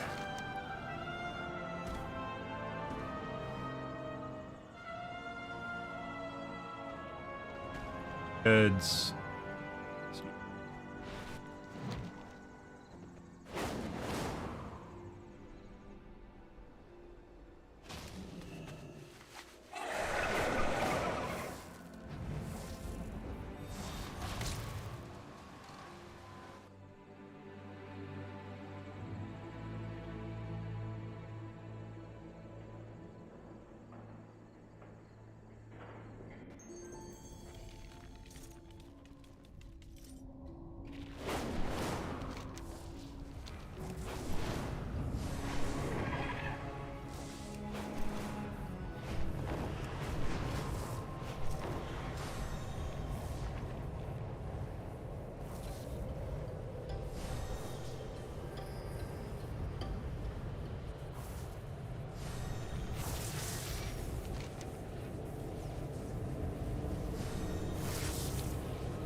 Yep.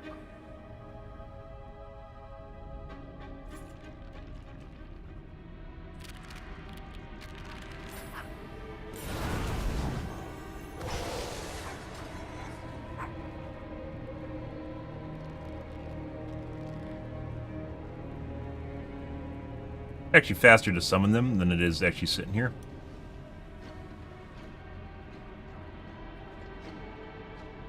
But, you know.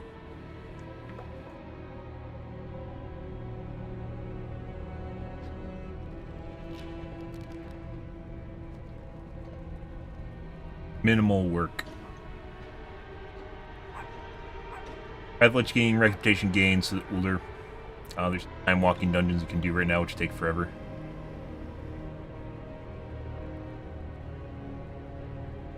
Huh. That would actually boost my hitter damage. Bit.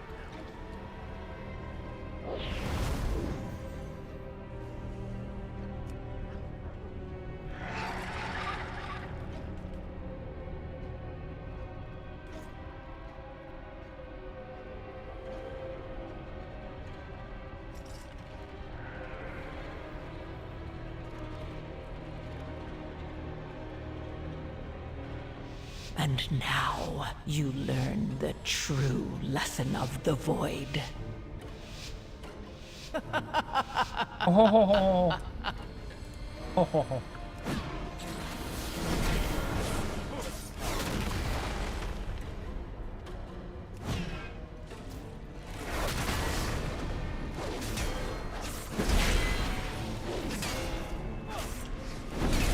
Yeah, I guess these guys are just gonna go all the way down. All right.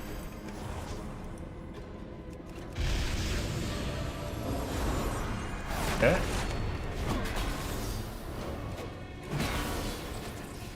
We're gonna do that.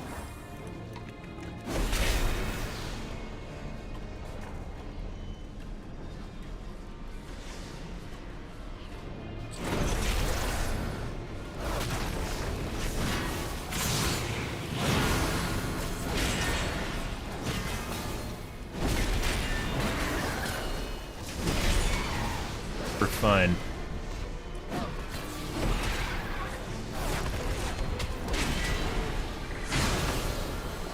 Pretty sure we can do 5s and 6s fine right now. The only time we have problems is when we have a really bad healer.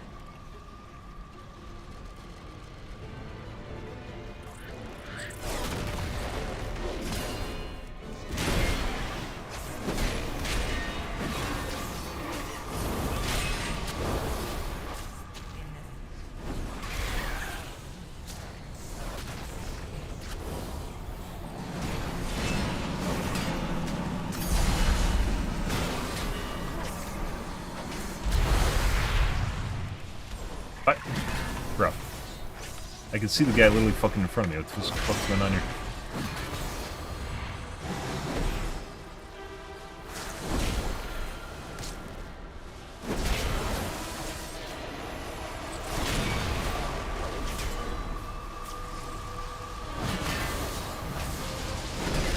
I know I'm having problems with fractions.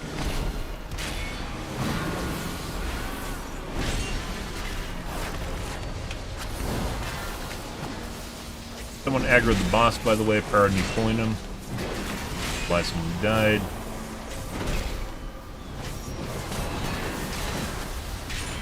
Inevitably, the void consumes everything.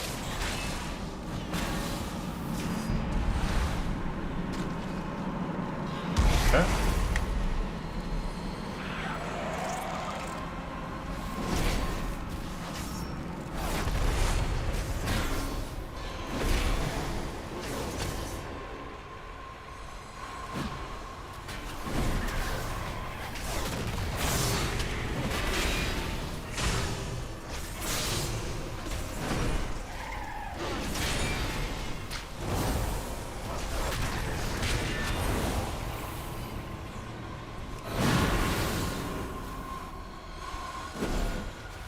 I know exactly what's going on here with my targeting.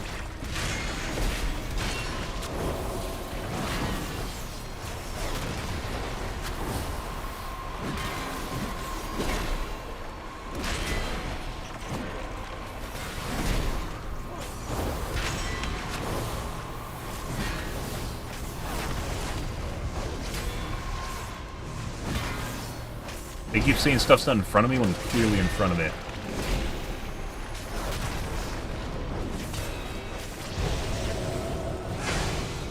Enough.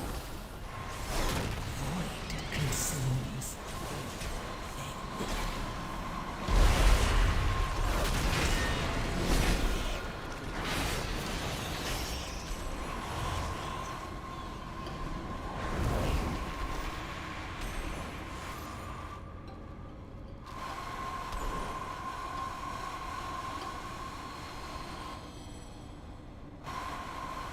And alright.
Yeah, you don't think I noticed that? Waiting for the fucking other guy.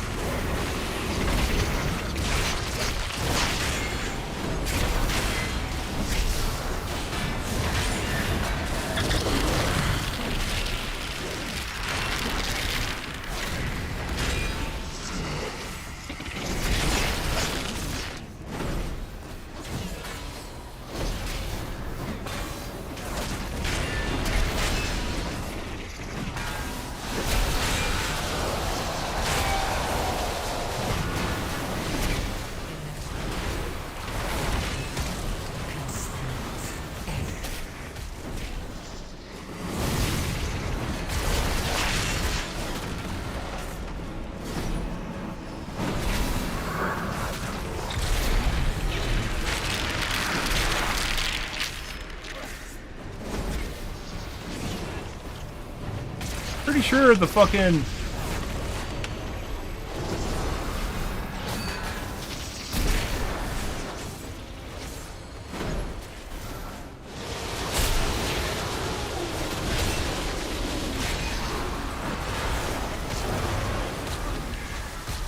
Pretty sure the ads heal them. They gotta kill the ads right away.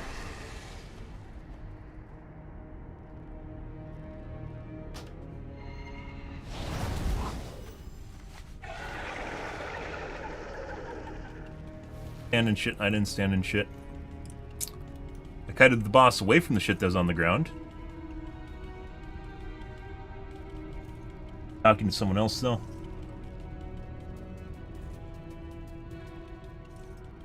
They ran across the entire area to the fucking okay. Okay, bro.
What?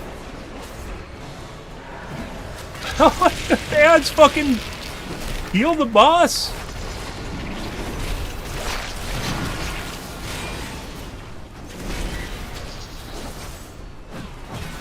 Okay.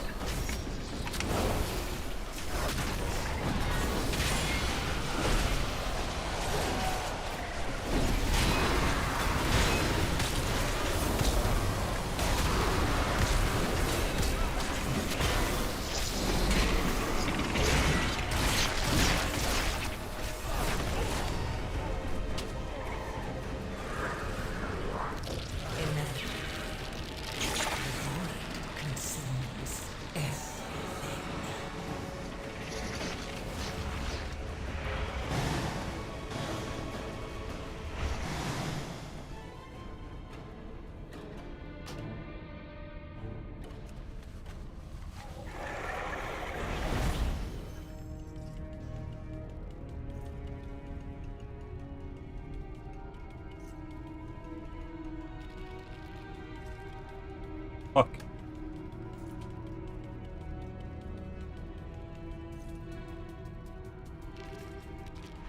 So people pulled extra ads, is what he's saying right now.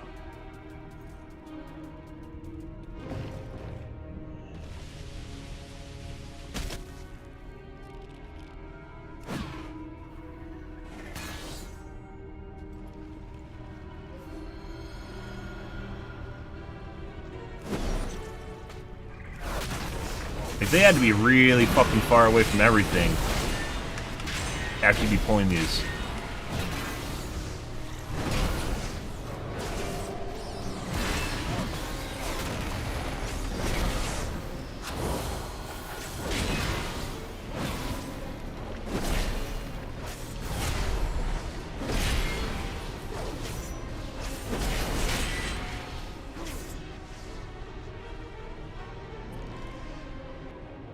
Okay.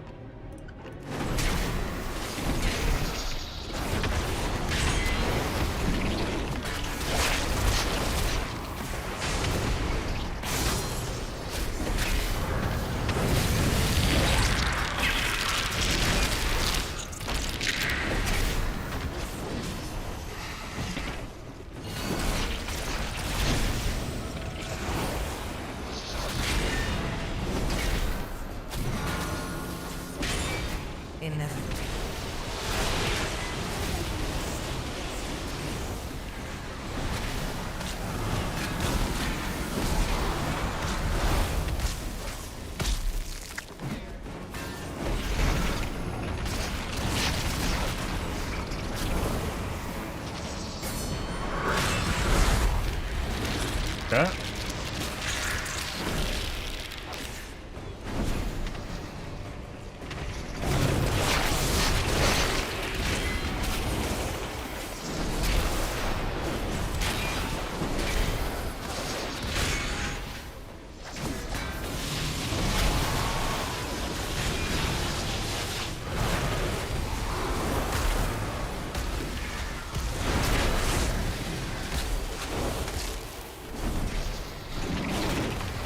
I have nowhere left to stand.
If I keep the boss in one spot, by the way, you don't have the shit everywhere, but since I need to move it around the entire area, because my teammates want me to do that,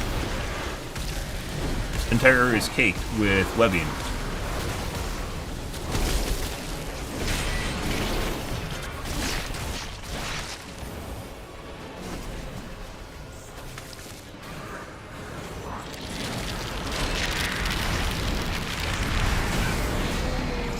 Christ.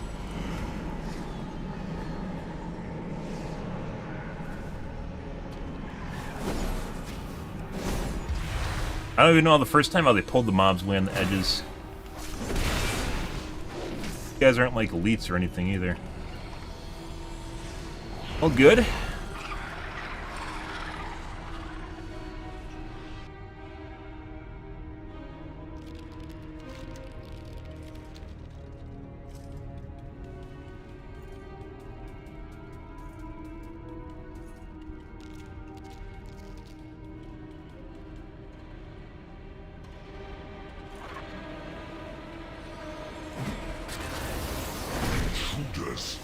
Find them.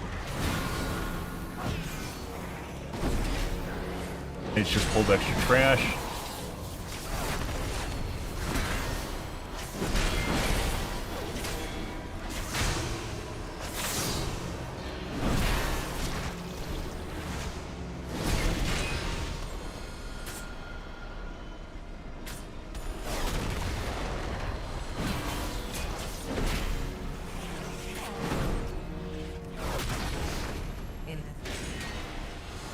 Trash.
Using a taunt, or it's actually a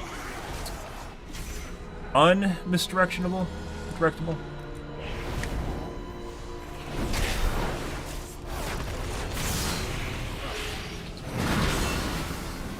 And my jump gigantic gap.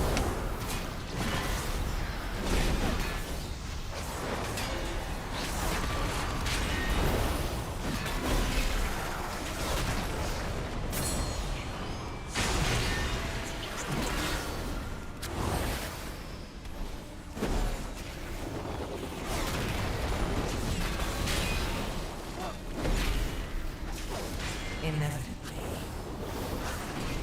consumes everything.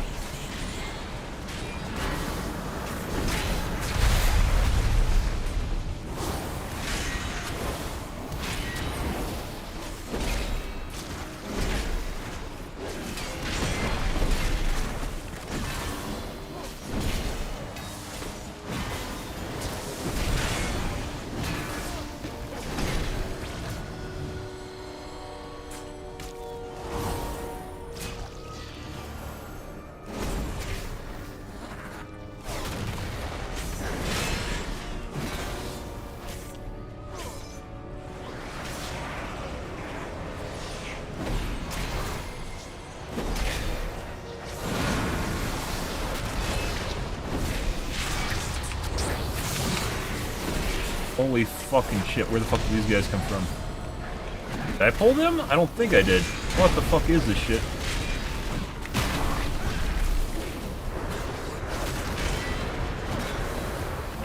Is it a call?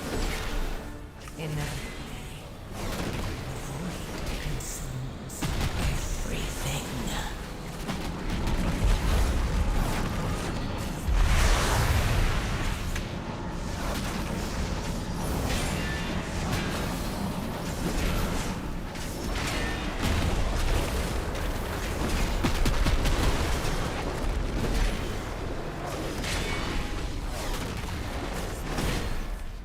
I auto interrupt guys.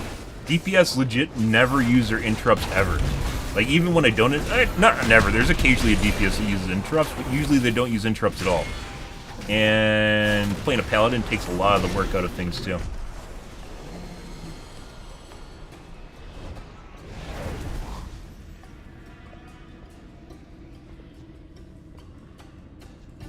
Fucking our monk healer is literally flipping out right now.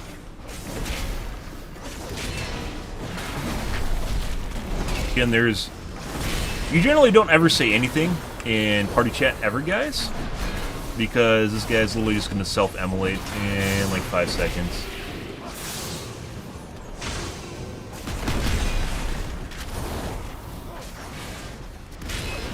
Inevitable.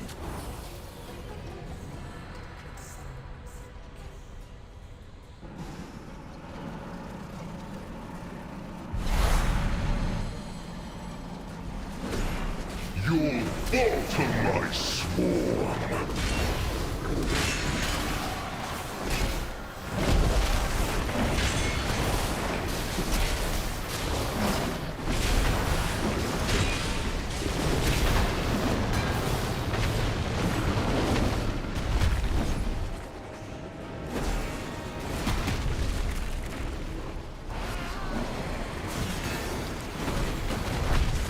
My swarm hungers.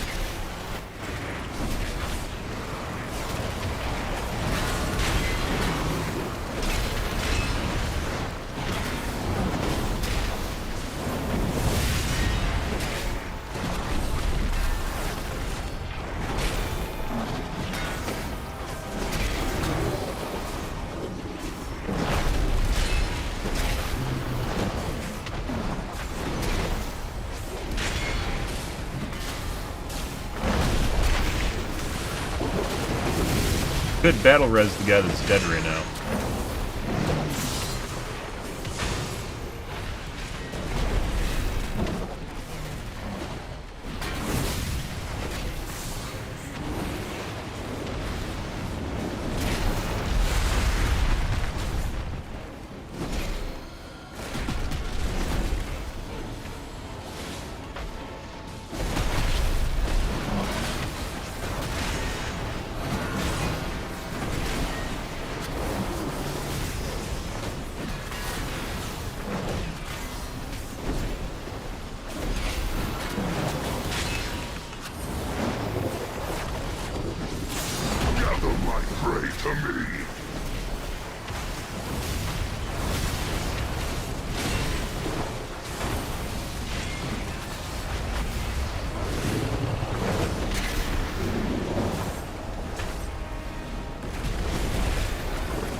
Done.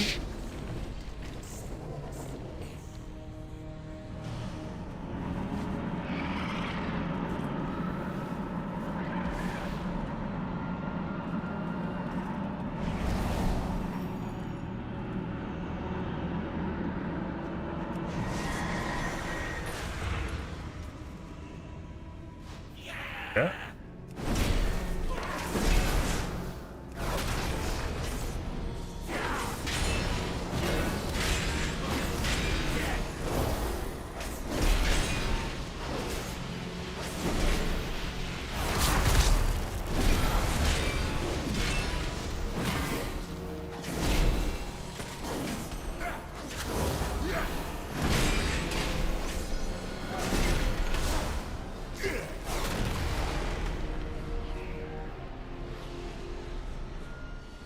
Once, my people thrived under the guidance of the Black Empire.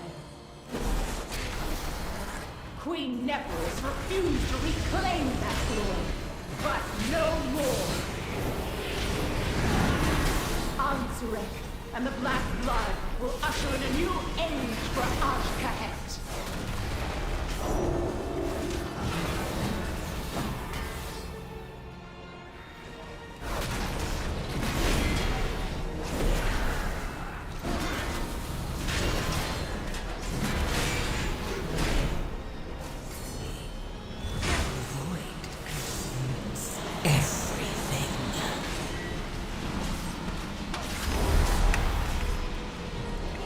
And dead. That's an ability the boss uses. You have to move on the way of battle res.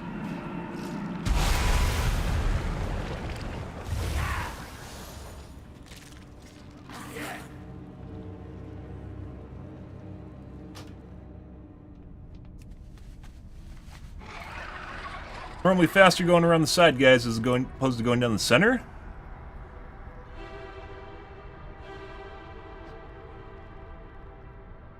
Hey, it's me! Someone's posting interrupts, by the way.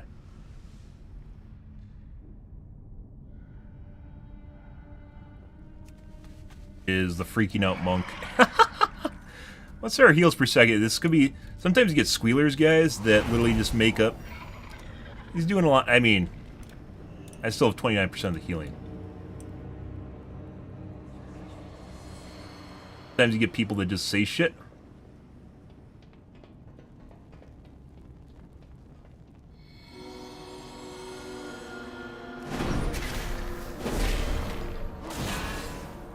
To detract from their own personal or progress.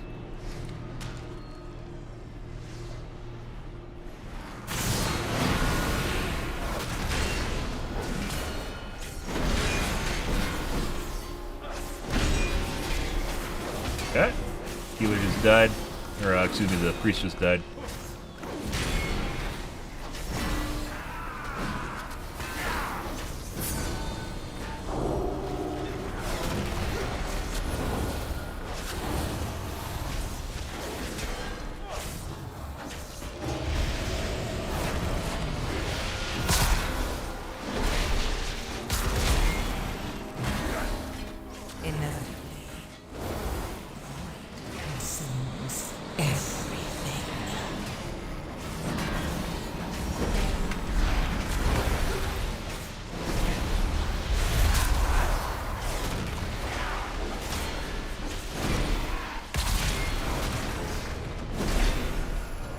I mean, we aren't going to beat the timer regardless of this guy quitting. Way to beat this boss in a minute.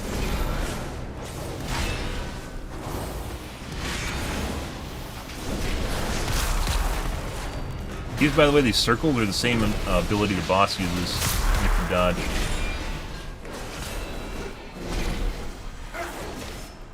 Okay.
Too close, I got stuck in the web literally right next to the boss.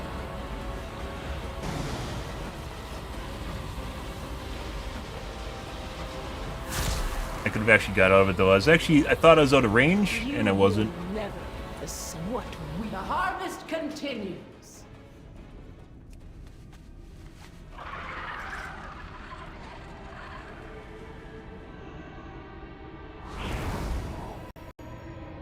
We still have 91% too. So even though after we pulled a significant amount of trash, it wasn't enough. You can interrupt to remove the root. Yeah, I could actually use my Blessing of Freedom to get out. I thought it was far enough away where I wouldn't actually have died to it. Wasn't.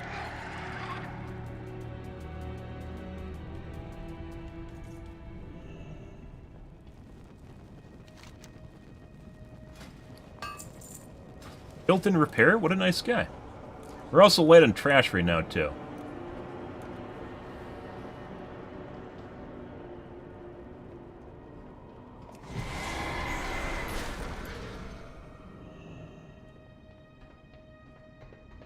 Well, how many times have I died? Twice? Have I died at all? I think 3 times. This time, one of the other bosses where we completely wiped, and I think 1 trash pull, which was in the corner there, yeah.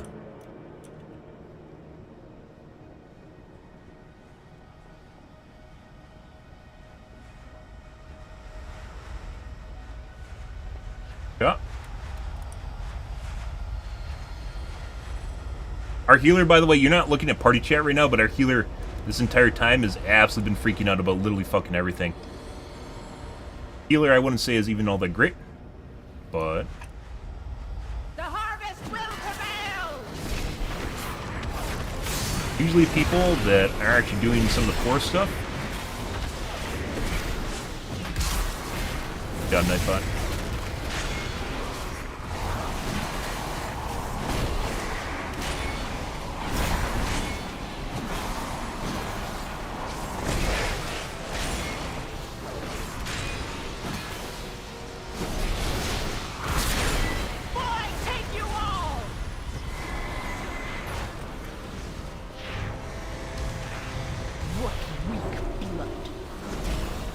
And that's a group lead that just died, decreased again.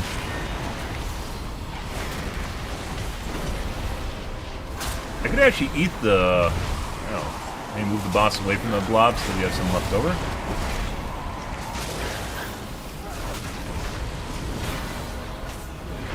And there's trash.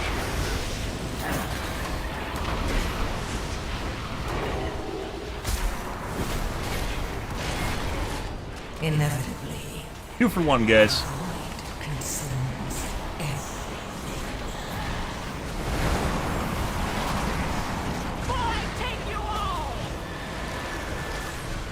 You will never decide what weak blood. No, no. The harvest continues.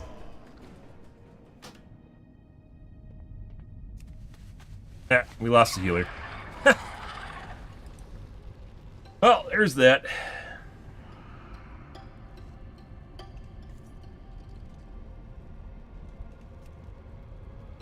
He was healing a decent chunk on the bosses, but overall healing... actually, overall healing was pretty good, too. He wasn't last time we checked, though.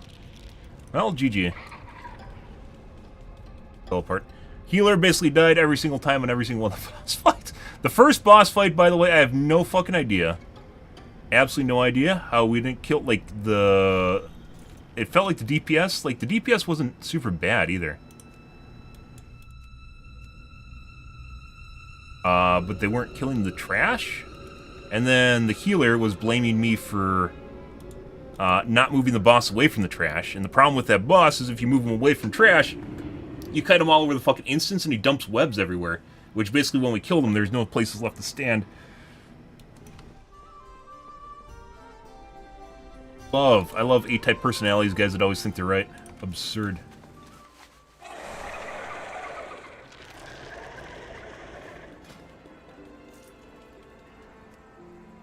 5 of those. Oceanic. These guys are still, they're still in queue waiting for a tank, by the way. Different group.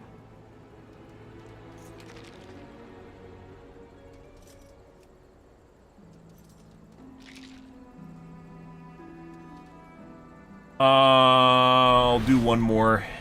We'll join a DPS group.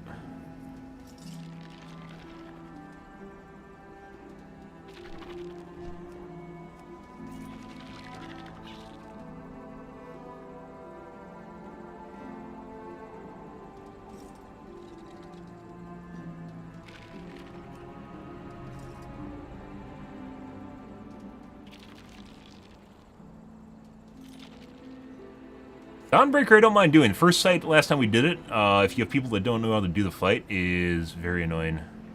Oh, Dawnbreaker 6.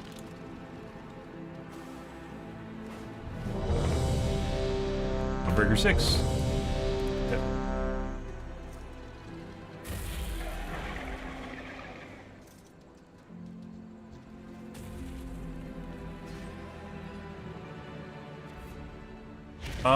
Let's see. I think we go to Halifall for this.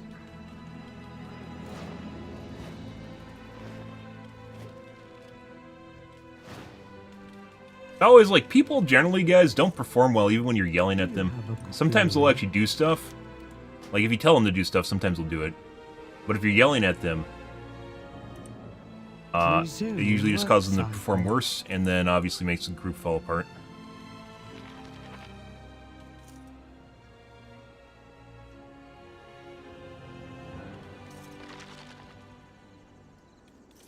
Fuck class variety, we have a bunch of paladins. I don't even check for class. Also means you can share gear if you get drops that no one wants.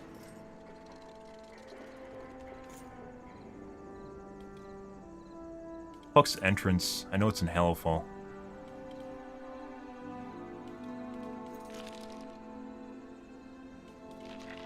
Not?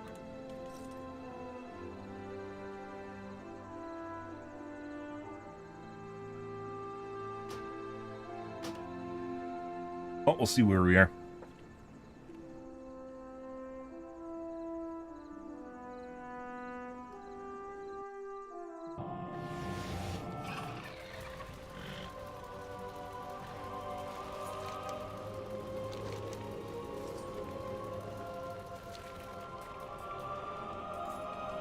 The Nerubians are attacking Tunisia.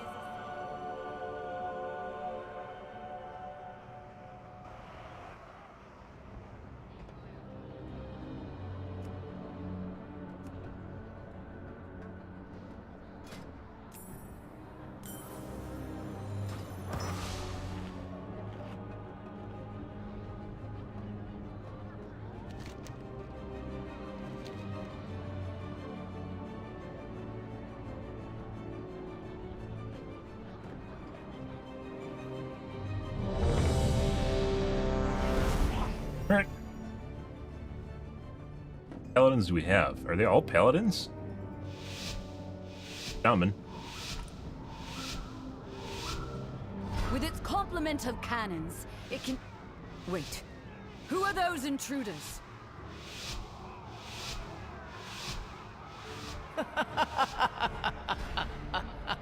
Since the decimation of our armada, with its complement of cannons, it can... Wait. Who are those intruders?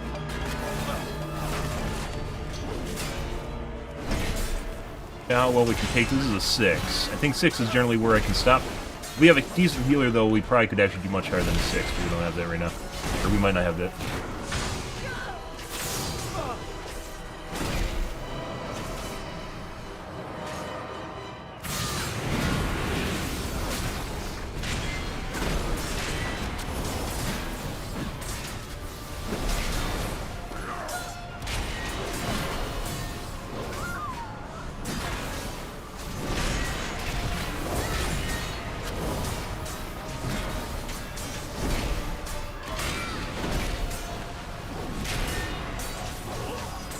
Like, we got pretty good heals.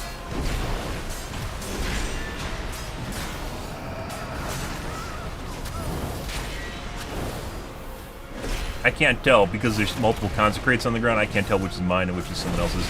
You should be able to use other paladins' consecrate for your own effects. That should be a pretty cool touch. Not that it matters that much.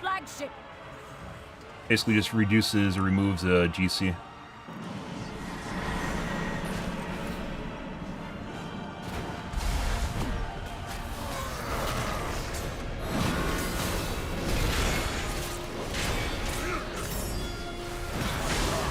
Secure the deck. We need to gain control of the ship.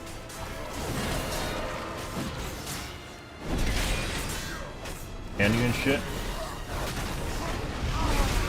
I just died.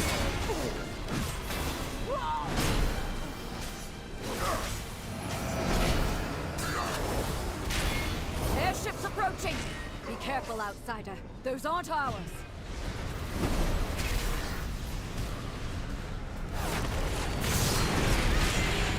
They empowered Belladar's shadow. The Lamplighter's blessing will keep you safe.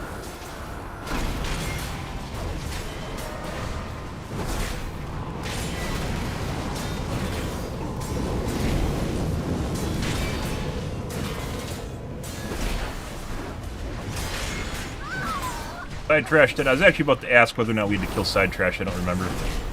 They're dead though. Nerubians! They've webbed the Dawnbreaker. Defeat them to break it free. They've got us surrounded. You'll need to use those mounts of yours to fly to them.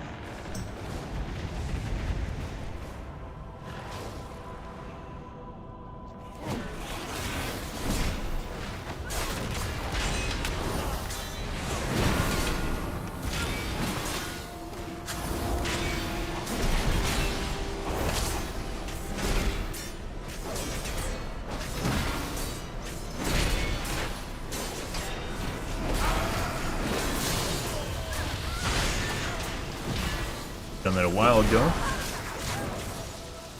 I always liked the subclasses, guys. I've said it before. Subclasses for paladins feel so... Wait, what? Didn't I finish this one yet, bitch?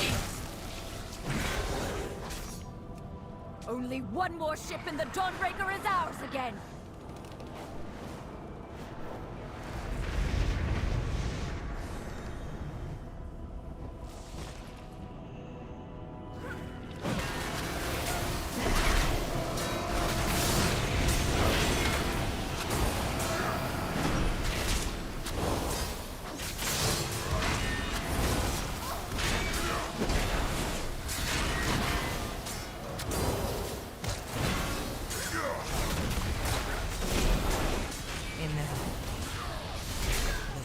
I think I need to put Bastion of Light on my Vengeance Wrath cooldown.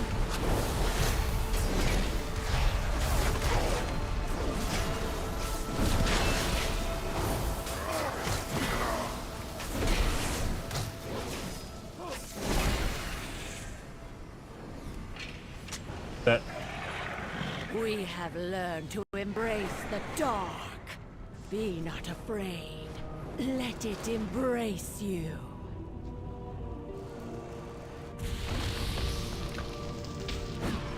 The night guides me, empowers me.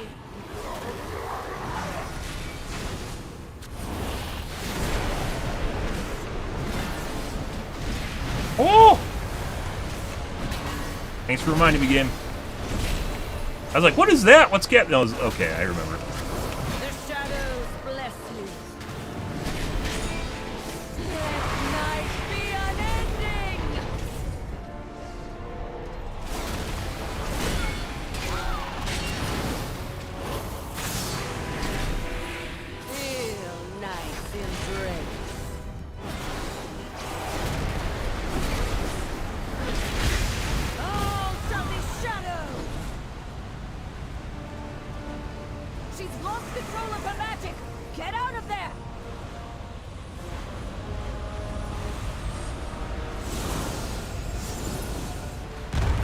What? I wasn't in the radius!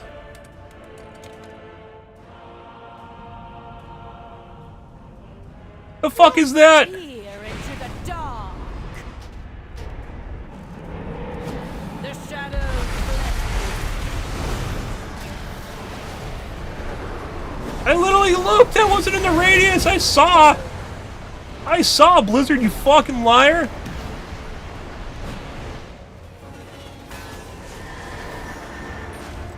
Yeah, I guess we're going over there.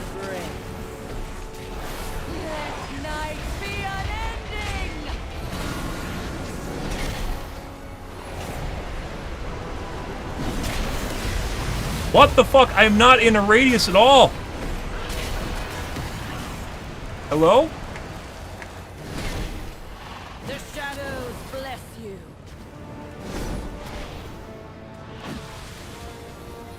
Let's peer into the dark.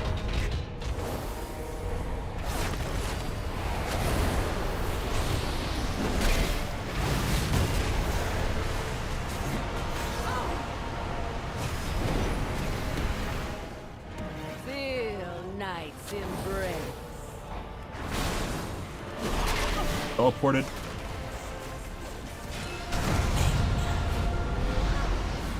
Oh, they're fucking leaving. I don't know if you can actually kill her. Okay, we'll stay further away then.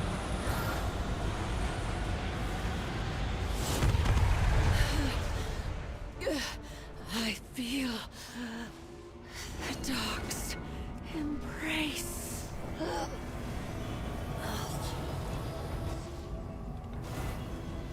Find and defeat them, or we will have to face that commander at full strength.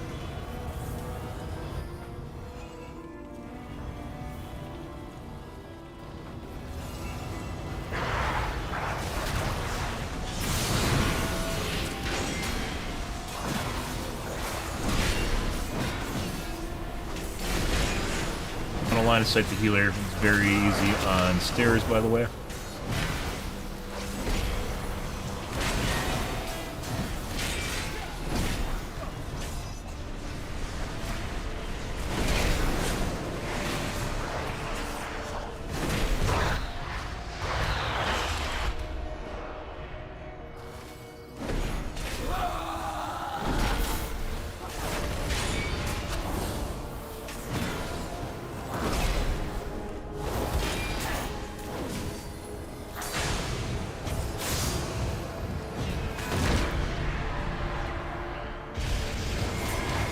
Oh, I just got fucking stuck on the book.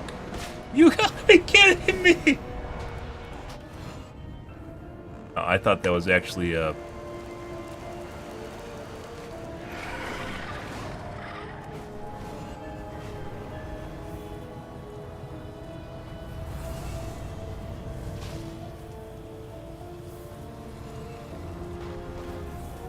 got knocked away and then stuck in the book. So once again, the stairs actually fucking killed me.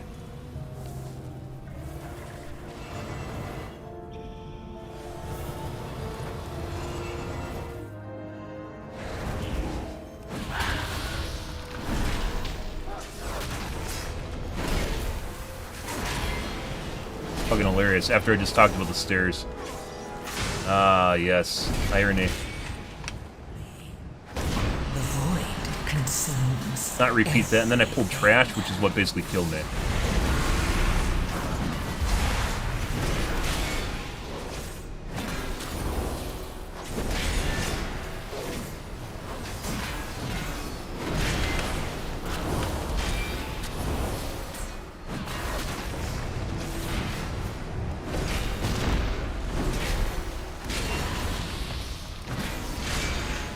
Better way of doing this is just sitting in a corner. I don't know if I don't think it always casts a tank. Maybe it does.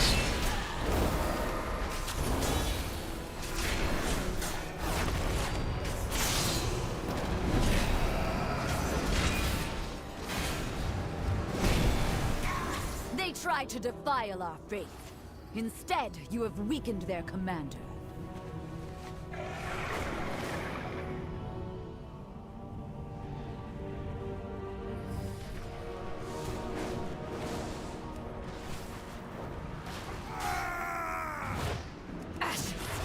Bro. Tenant in my house. Damn it. Oh no! Don't land.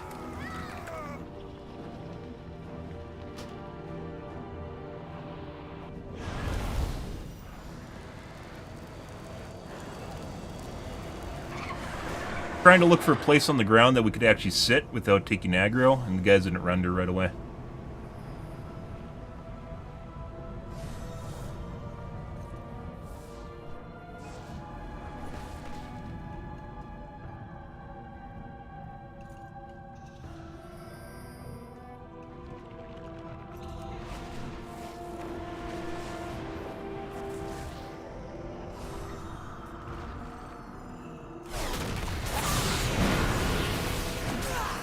Can't get over the fence. I just... Bro. I just got stuck on the fence! I died on the fucking fence!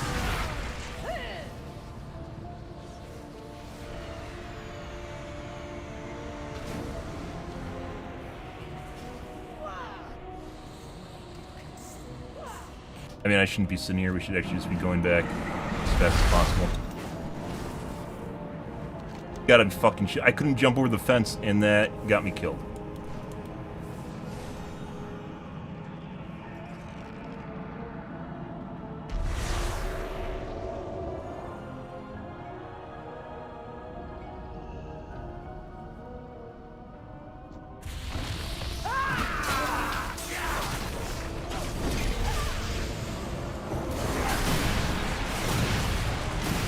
Asking mainly for the healer.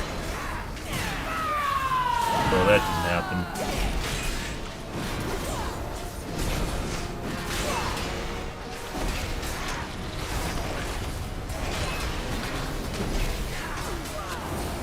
Oof. Earlier I got stuck in the book. What a fucking shitty way to die. I got stuck in the book and just now I just got stuck in the fence and it killed me.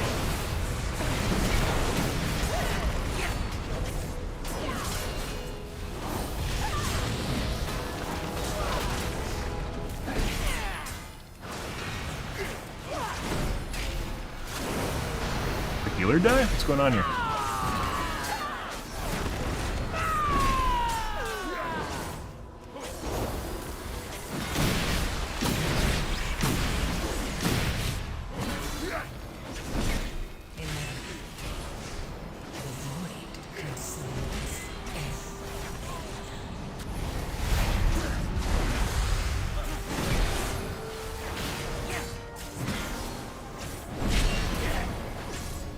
Luckily, my daughter and her children are safe. You've weakened the commander and cleansed my home. Thank you.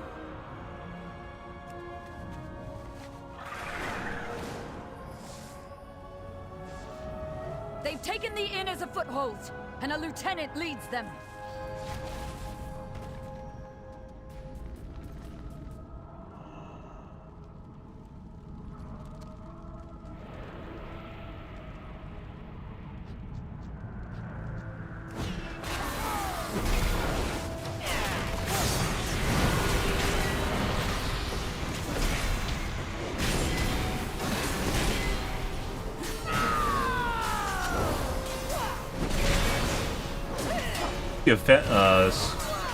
I thought the safer place to land was outside. It might have actually still been outside.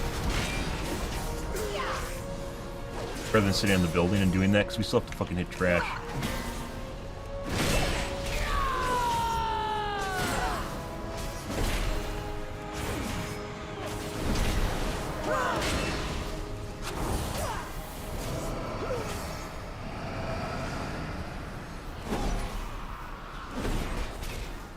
Inevitably, the void consumes everything.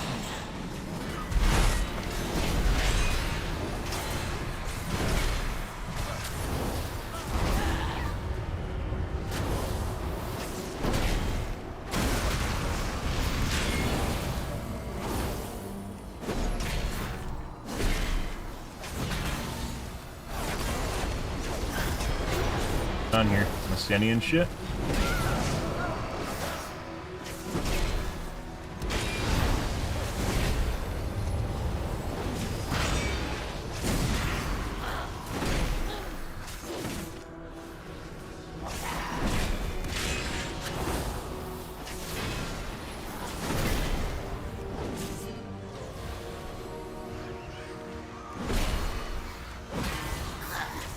We've weakened the Nerubians' foothold on the town and their commander.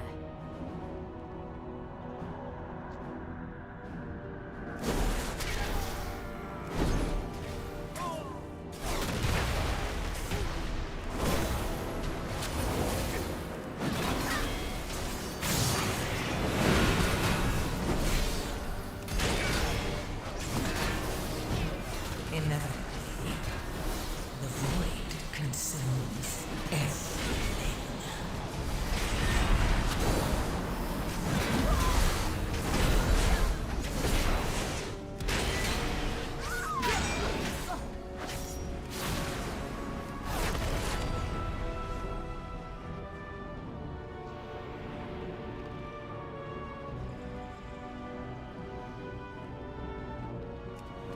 Alright.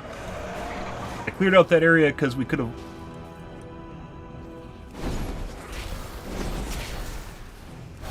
because we could fight him there, but...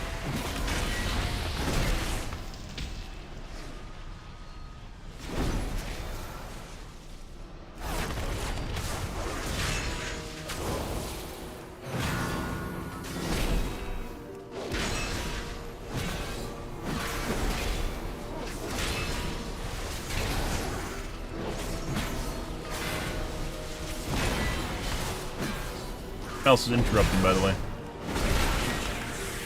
Okay.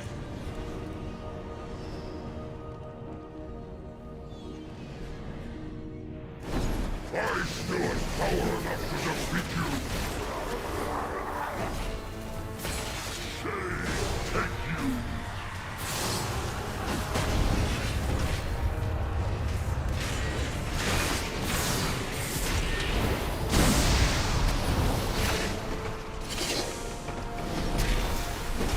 Shadows gather to me. Consumes everything.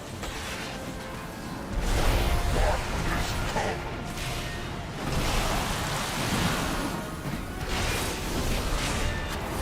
Lost in shade.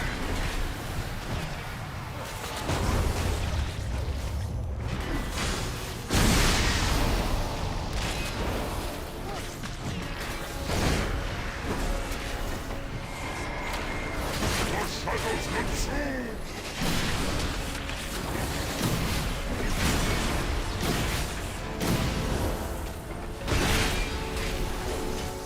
Shade, take you.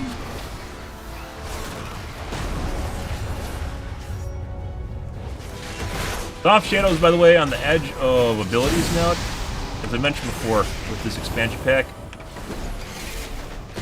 Darkness come.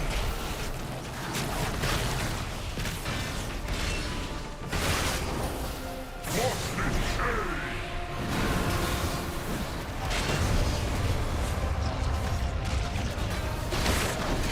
Very unfortunate because it makes it difficult to see the edge of the ship.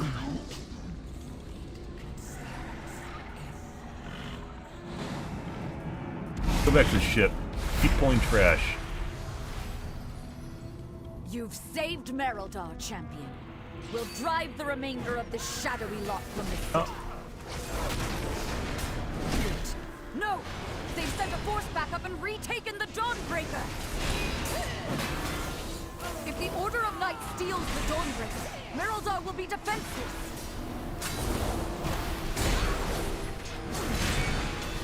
Guess we should have cleared the whole area at the church instead, which would have saved us deaths. Optimizing trash pulls? Also part of what you need to figure out when you're doing mythics.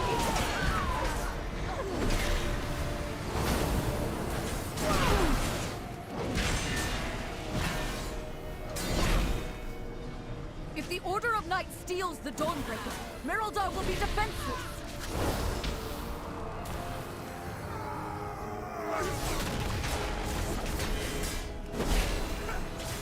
I don't think there's like any trash and let's see.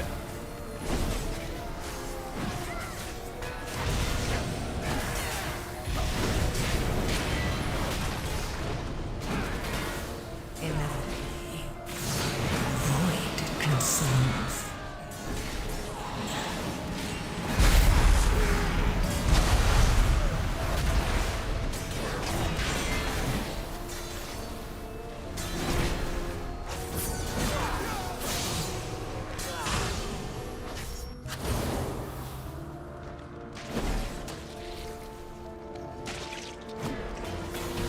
Of course, the one time it doesn't fucking jump. If the Order of Night steals the Dawnbreaker, Merildar will be defenseless!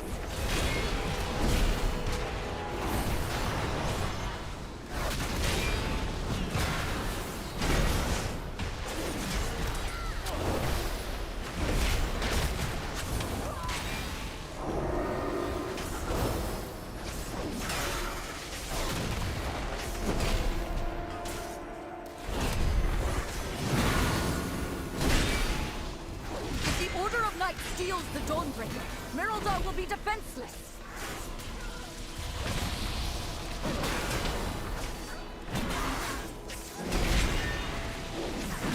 Yeah. Inevitably, the void consumes everything.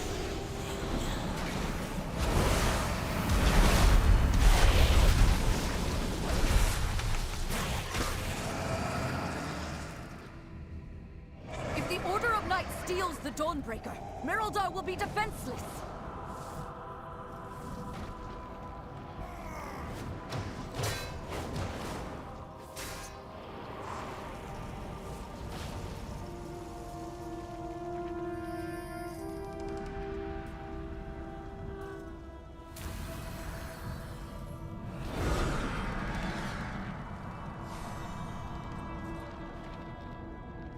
If the Order of Night steals the Dawnbreaker, Merildar will be defenseless.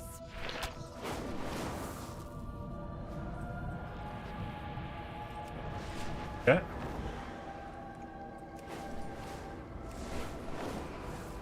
Get these shadow cultists off my ship.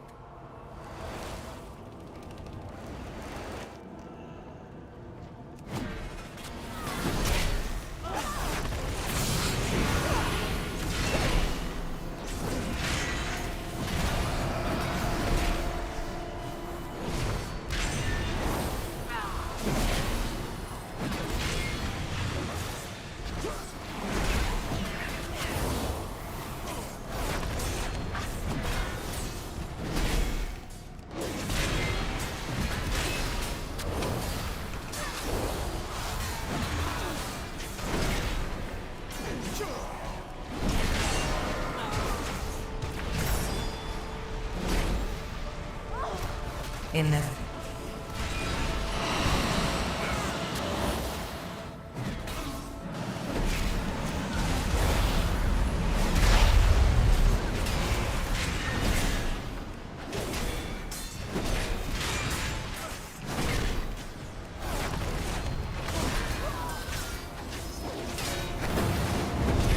By the light of the flame! What is that fresh horror? I am Purple Queen.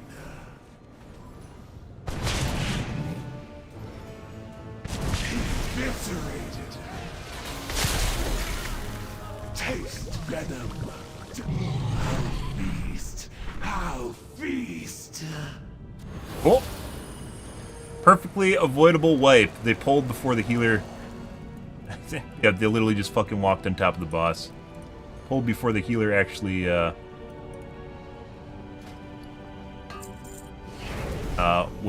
he legit was at 500 mana.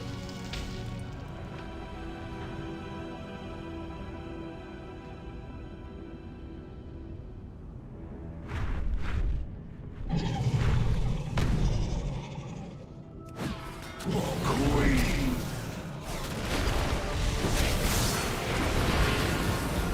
My fucking face! Taste venom. Edwin, how's your evening going, bro?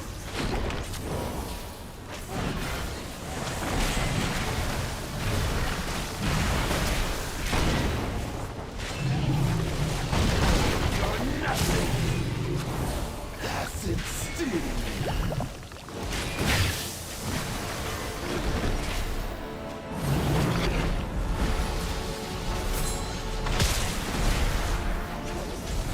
Like I mentioned before, guys, it's kind of weird, this expansion pack. It feels like you take a shitload of damage, even though you, like, once the boss starts rolling, it doesn't actually happen. Like, there's a mechanic to sit in the background just to chunk you for almost all your HP. Fuck.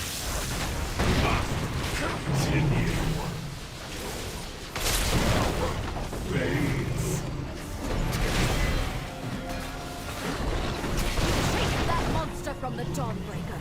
You must pursue and drive them from Hallowfall. This darkness is deadly. The Lamplighter's blessing will keep you safe.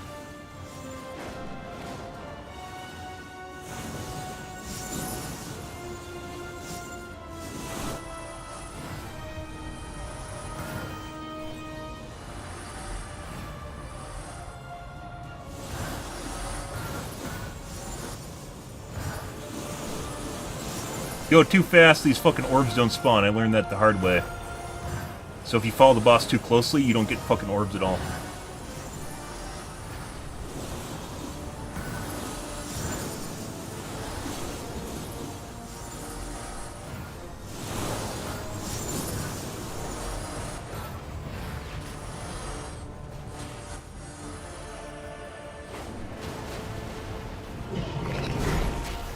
This acid sting.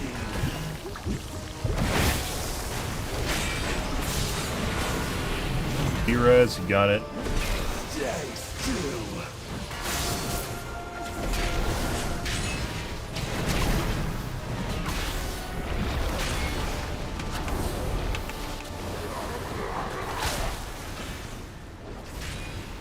It's actually kind of weird how many people with Bloodlust don't actually use it on their own. Like, you'll have someone in the group that clearly can use Bloodlust, they just don't.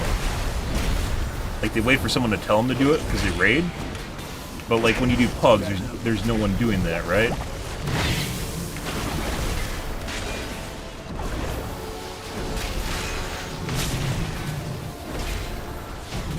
Stop! Stop! Must recover strength.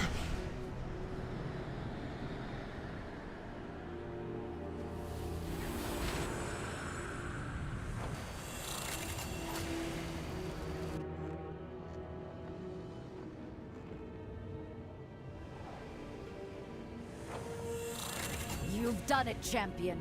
You've broken the unholy alliance between the Order of Night and Aj-Kahet.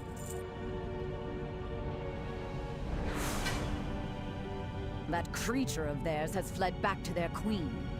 No doubt with tales of your fearsome heroism.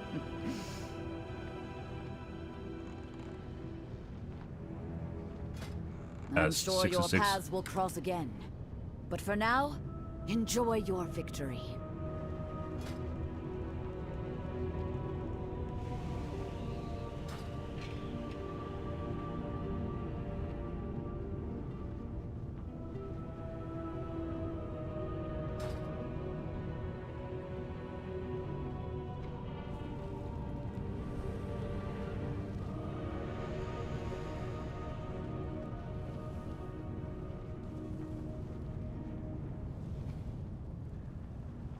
What? Well, we got an upgrade. Unlike the last group, people weren't flipping out even when they died. So, always good. We got a chest. By the way, we didn't get a chest because I won the chest. We got the chest because someone gave me the chest. As I mentioned before, guys, the fucking loot tables in this game are 100%. 100% bugged. They're not bugged, rigged. They're all just fucking rigged. Blizzard doesn't want you to fucking have gear. They want you to take as long as possible to gear. Great upgrade, though. Champion 606.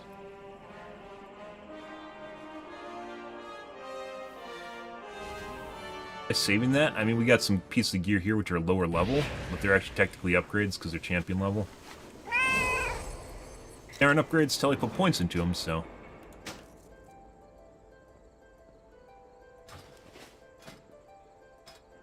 Got 1216. Once again, because we didn't have... I think tomorrow, guys, we're going to work on these last two to get them finished. We would have had City Echoes tonight, but first boss was derpy, and then shit just went south.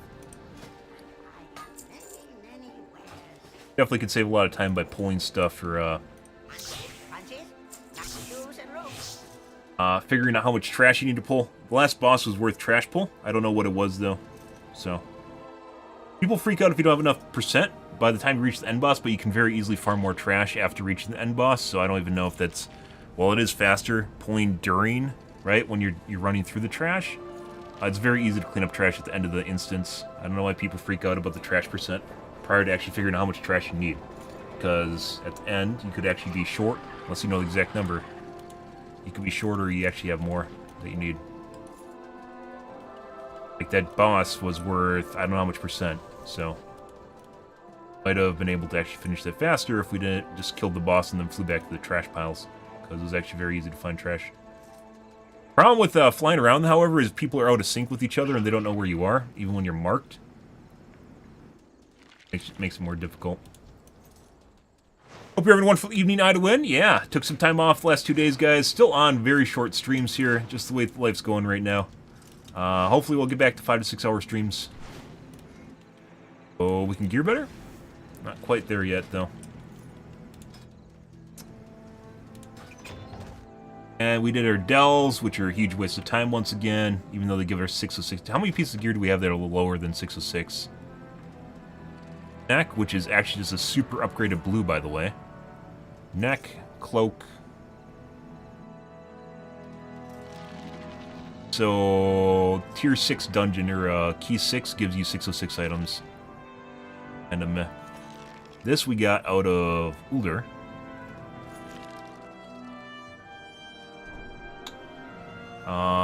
So small upgrades. Big one for neck. Small. Small.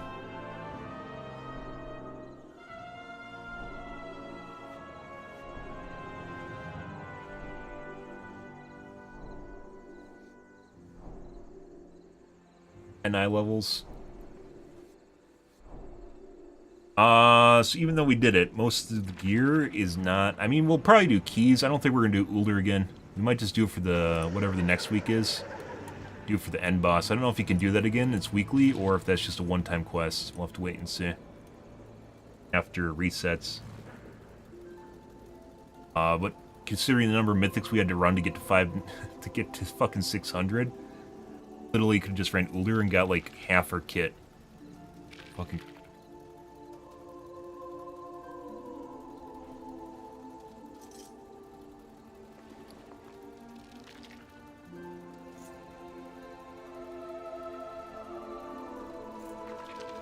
Repeat gear I got from Ulduar.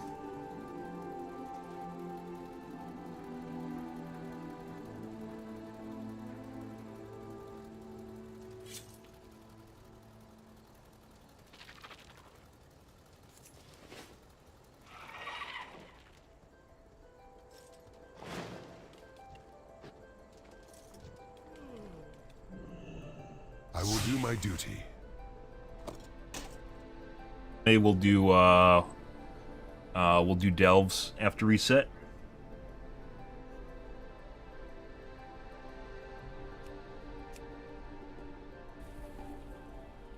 So close to maxing out. Like, the rune crests are relatively rare because we're only now doing 4 pluses.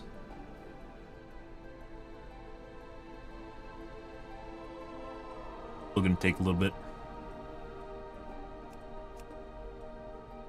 I think it's worth the extra 2 levels.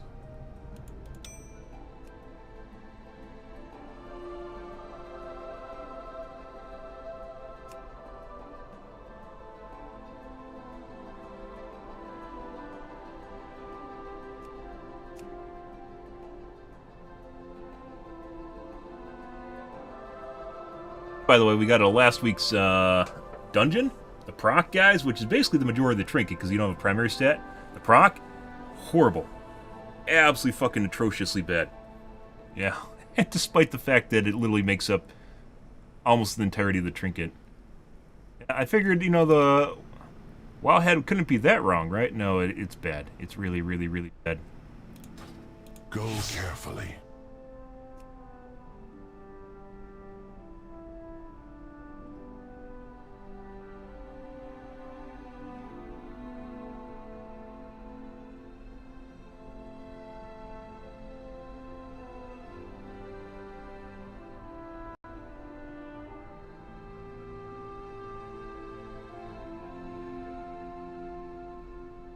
That one, 52%.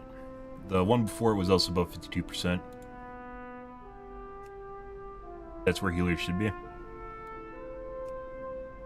Oh, I fucking hid the...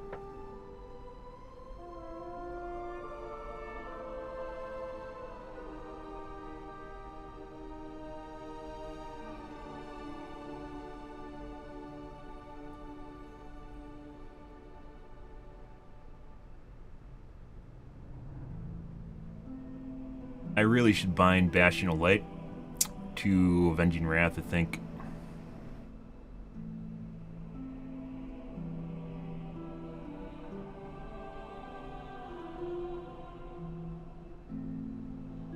Basically, it's a 2-minute cooldown, even though I probably want to use that separately. I just never use it, because I don't know exactly when to use it.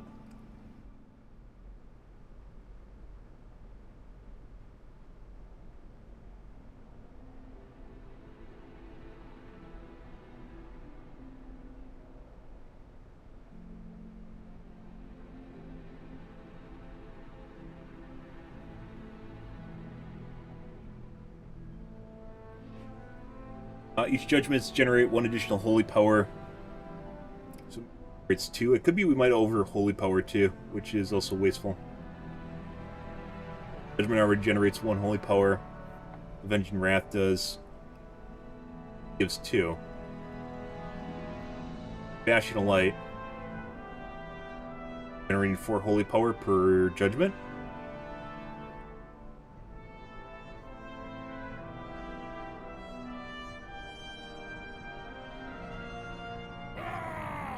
Not be bad.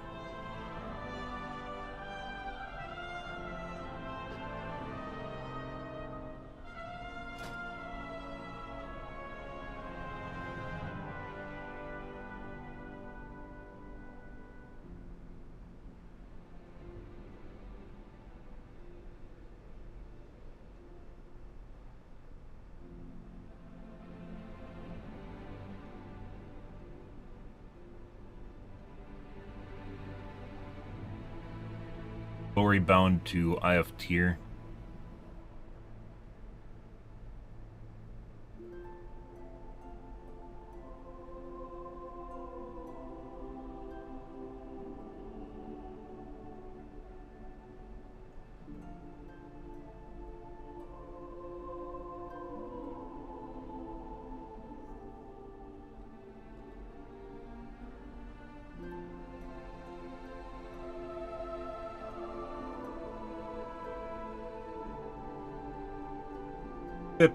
Swap Avenging Wrath to Sentinel, too.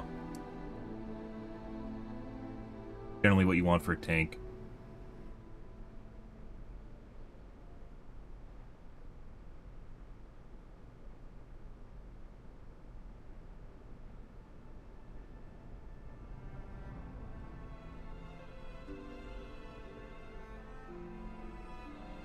In 5 seconds, you'll begin to lose 1 stack per second, but each 3 holy power spent will delay the loss by 1 second. And if I was using Bashing a Light when I popped Sentinel, it would last a really long time, a lot more uptime. But the reason I was using Avenging Wrath is for crits, Hammer and Anvil.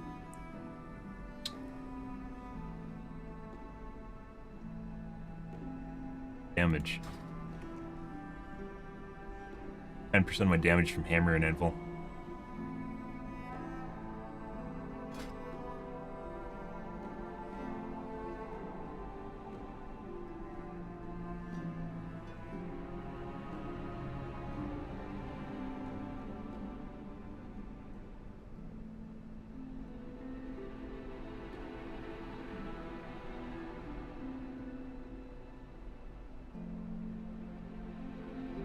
Damage healing critical strike chance by 20%.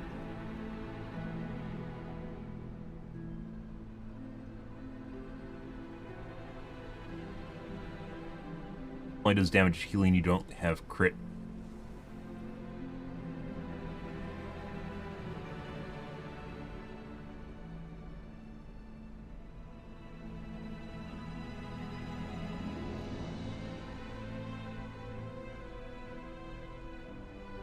Okay.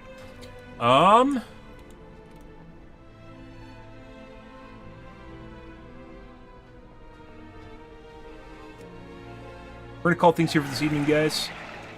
Tonight will be more World of Warcraft, guys, hopefully. Unless something pops up.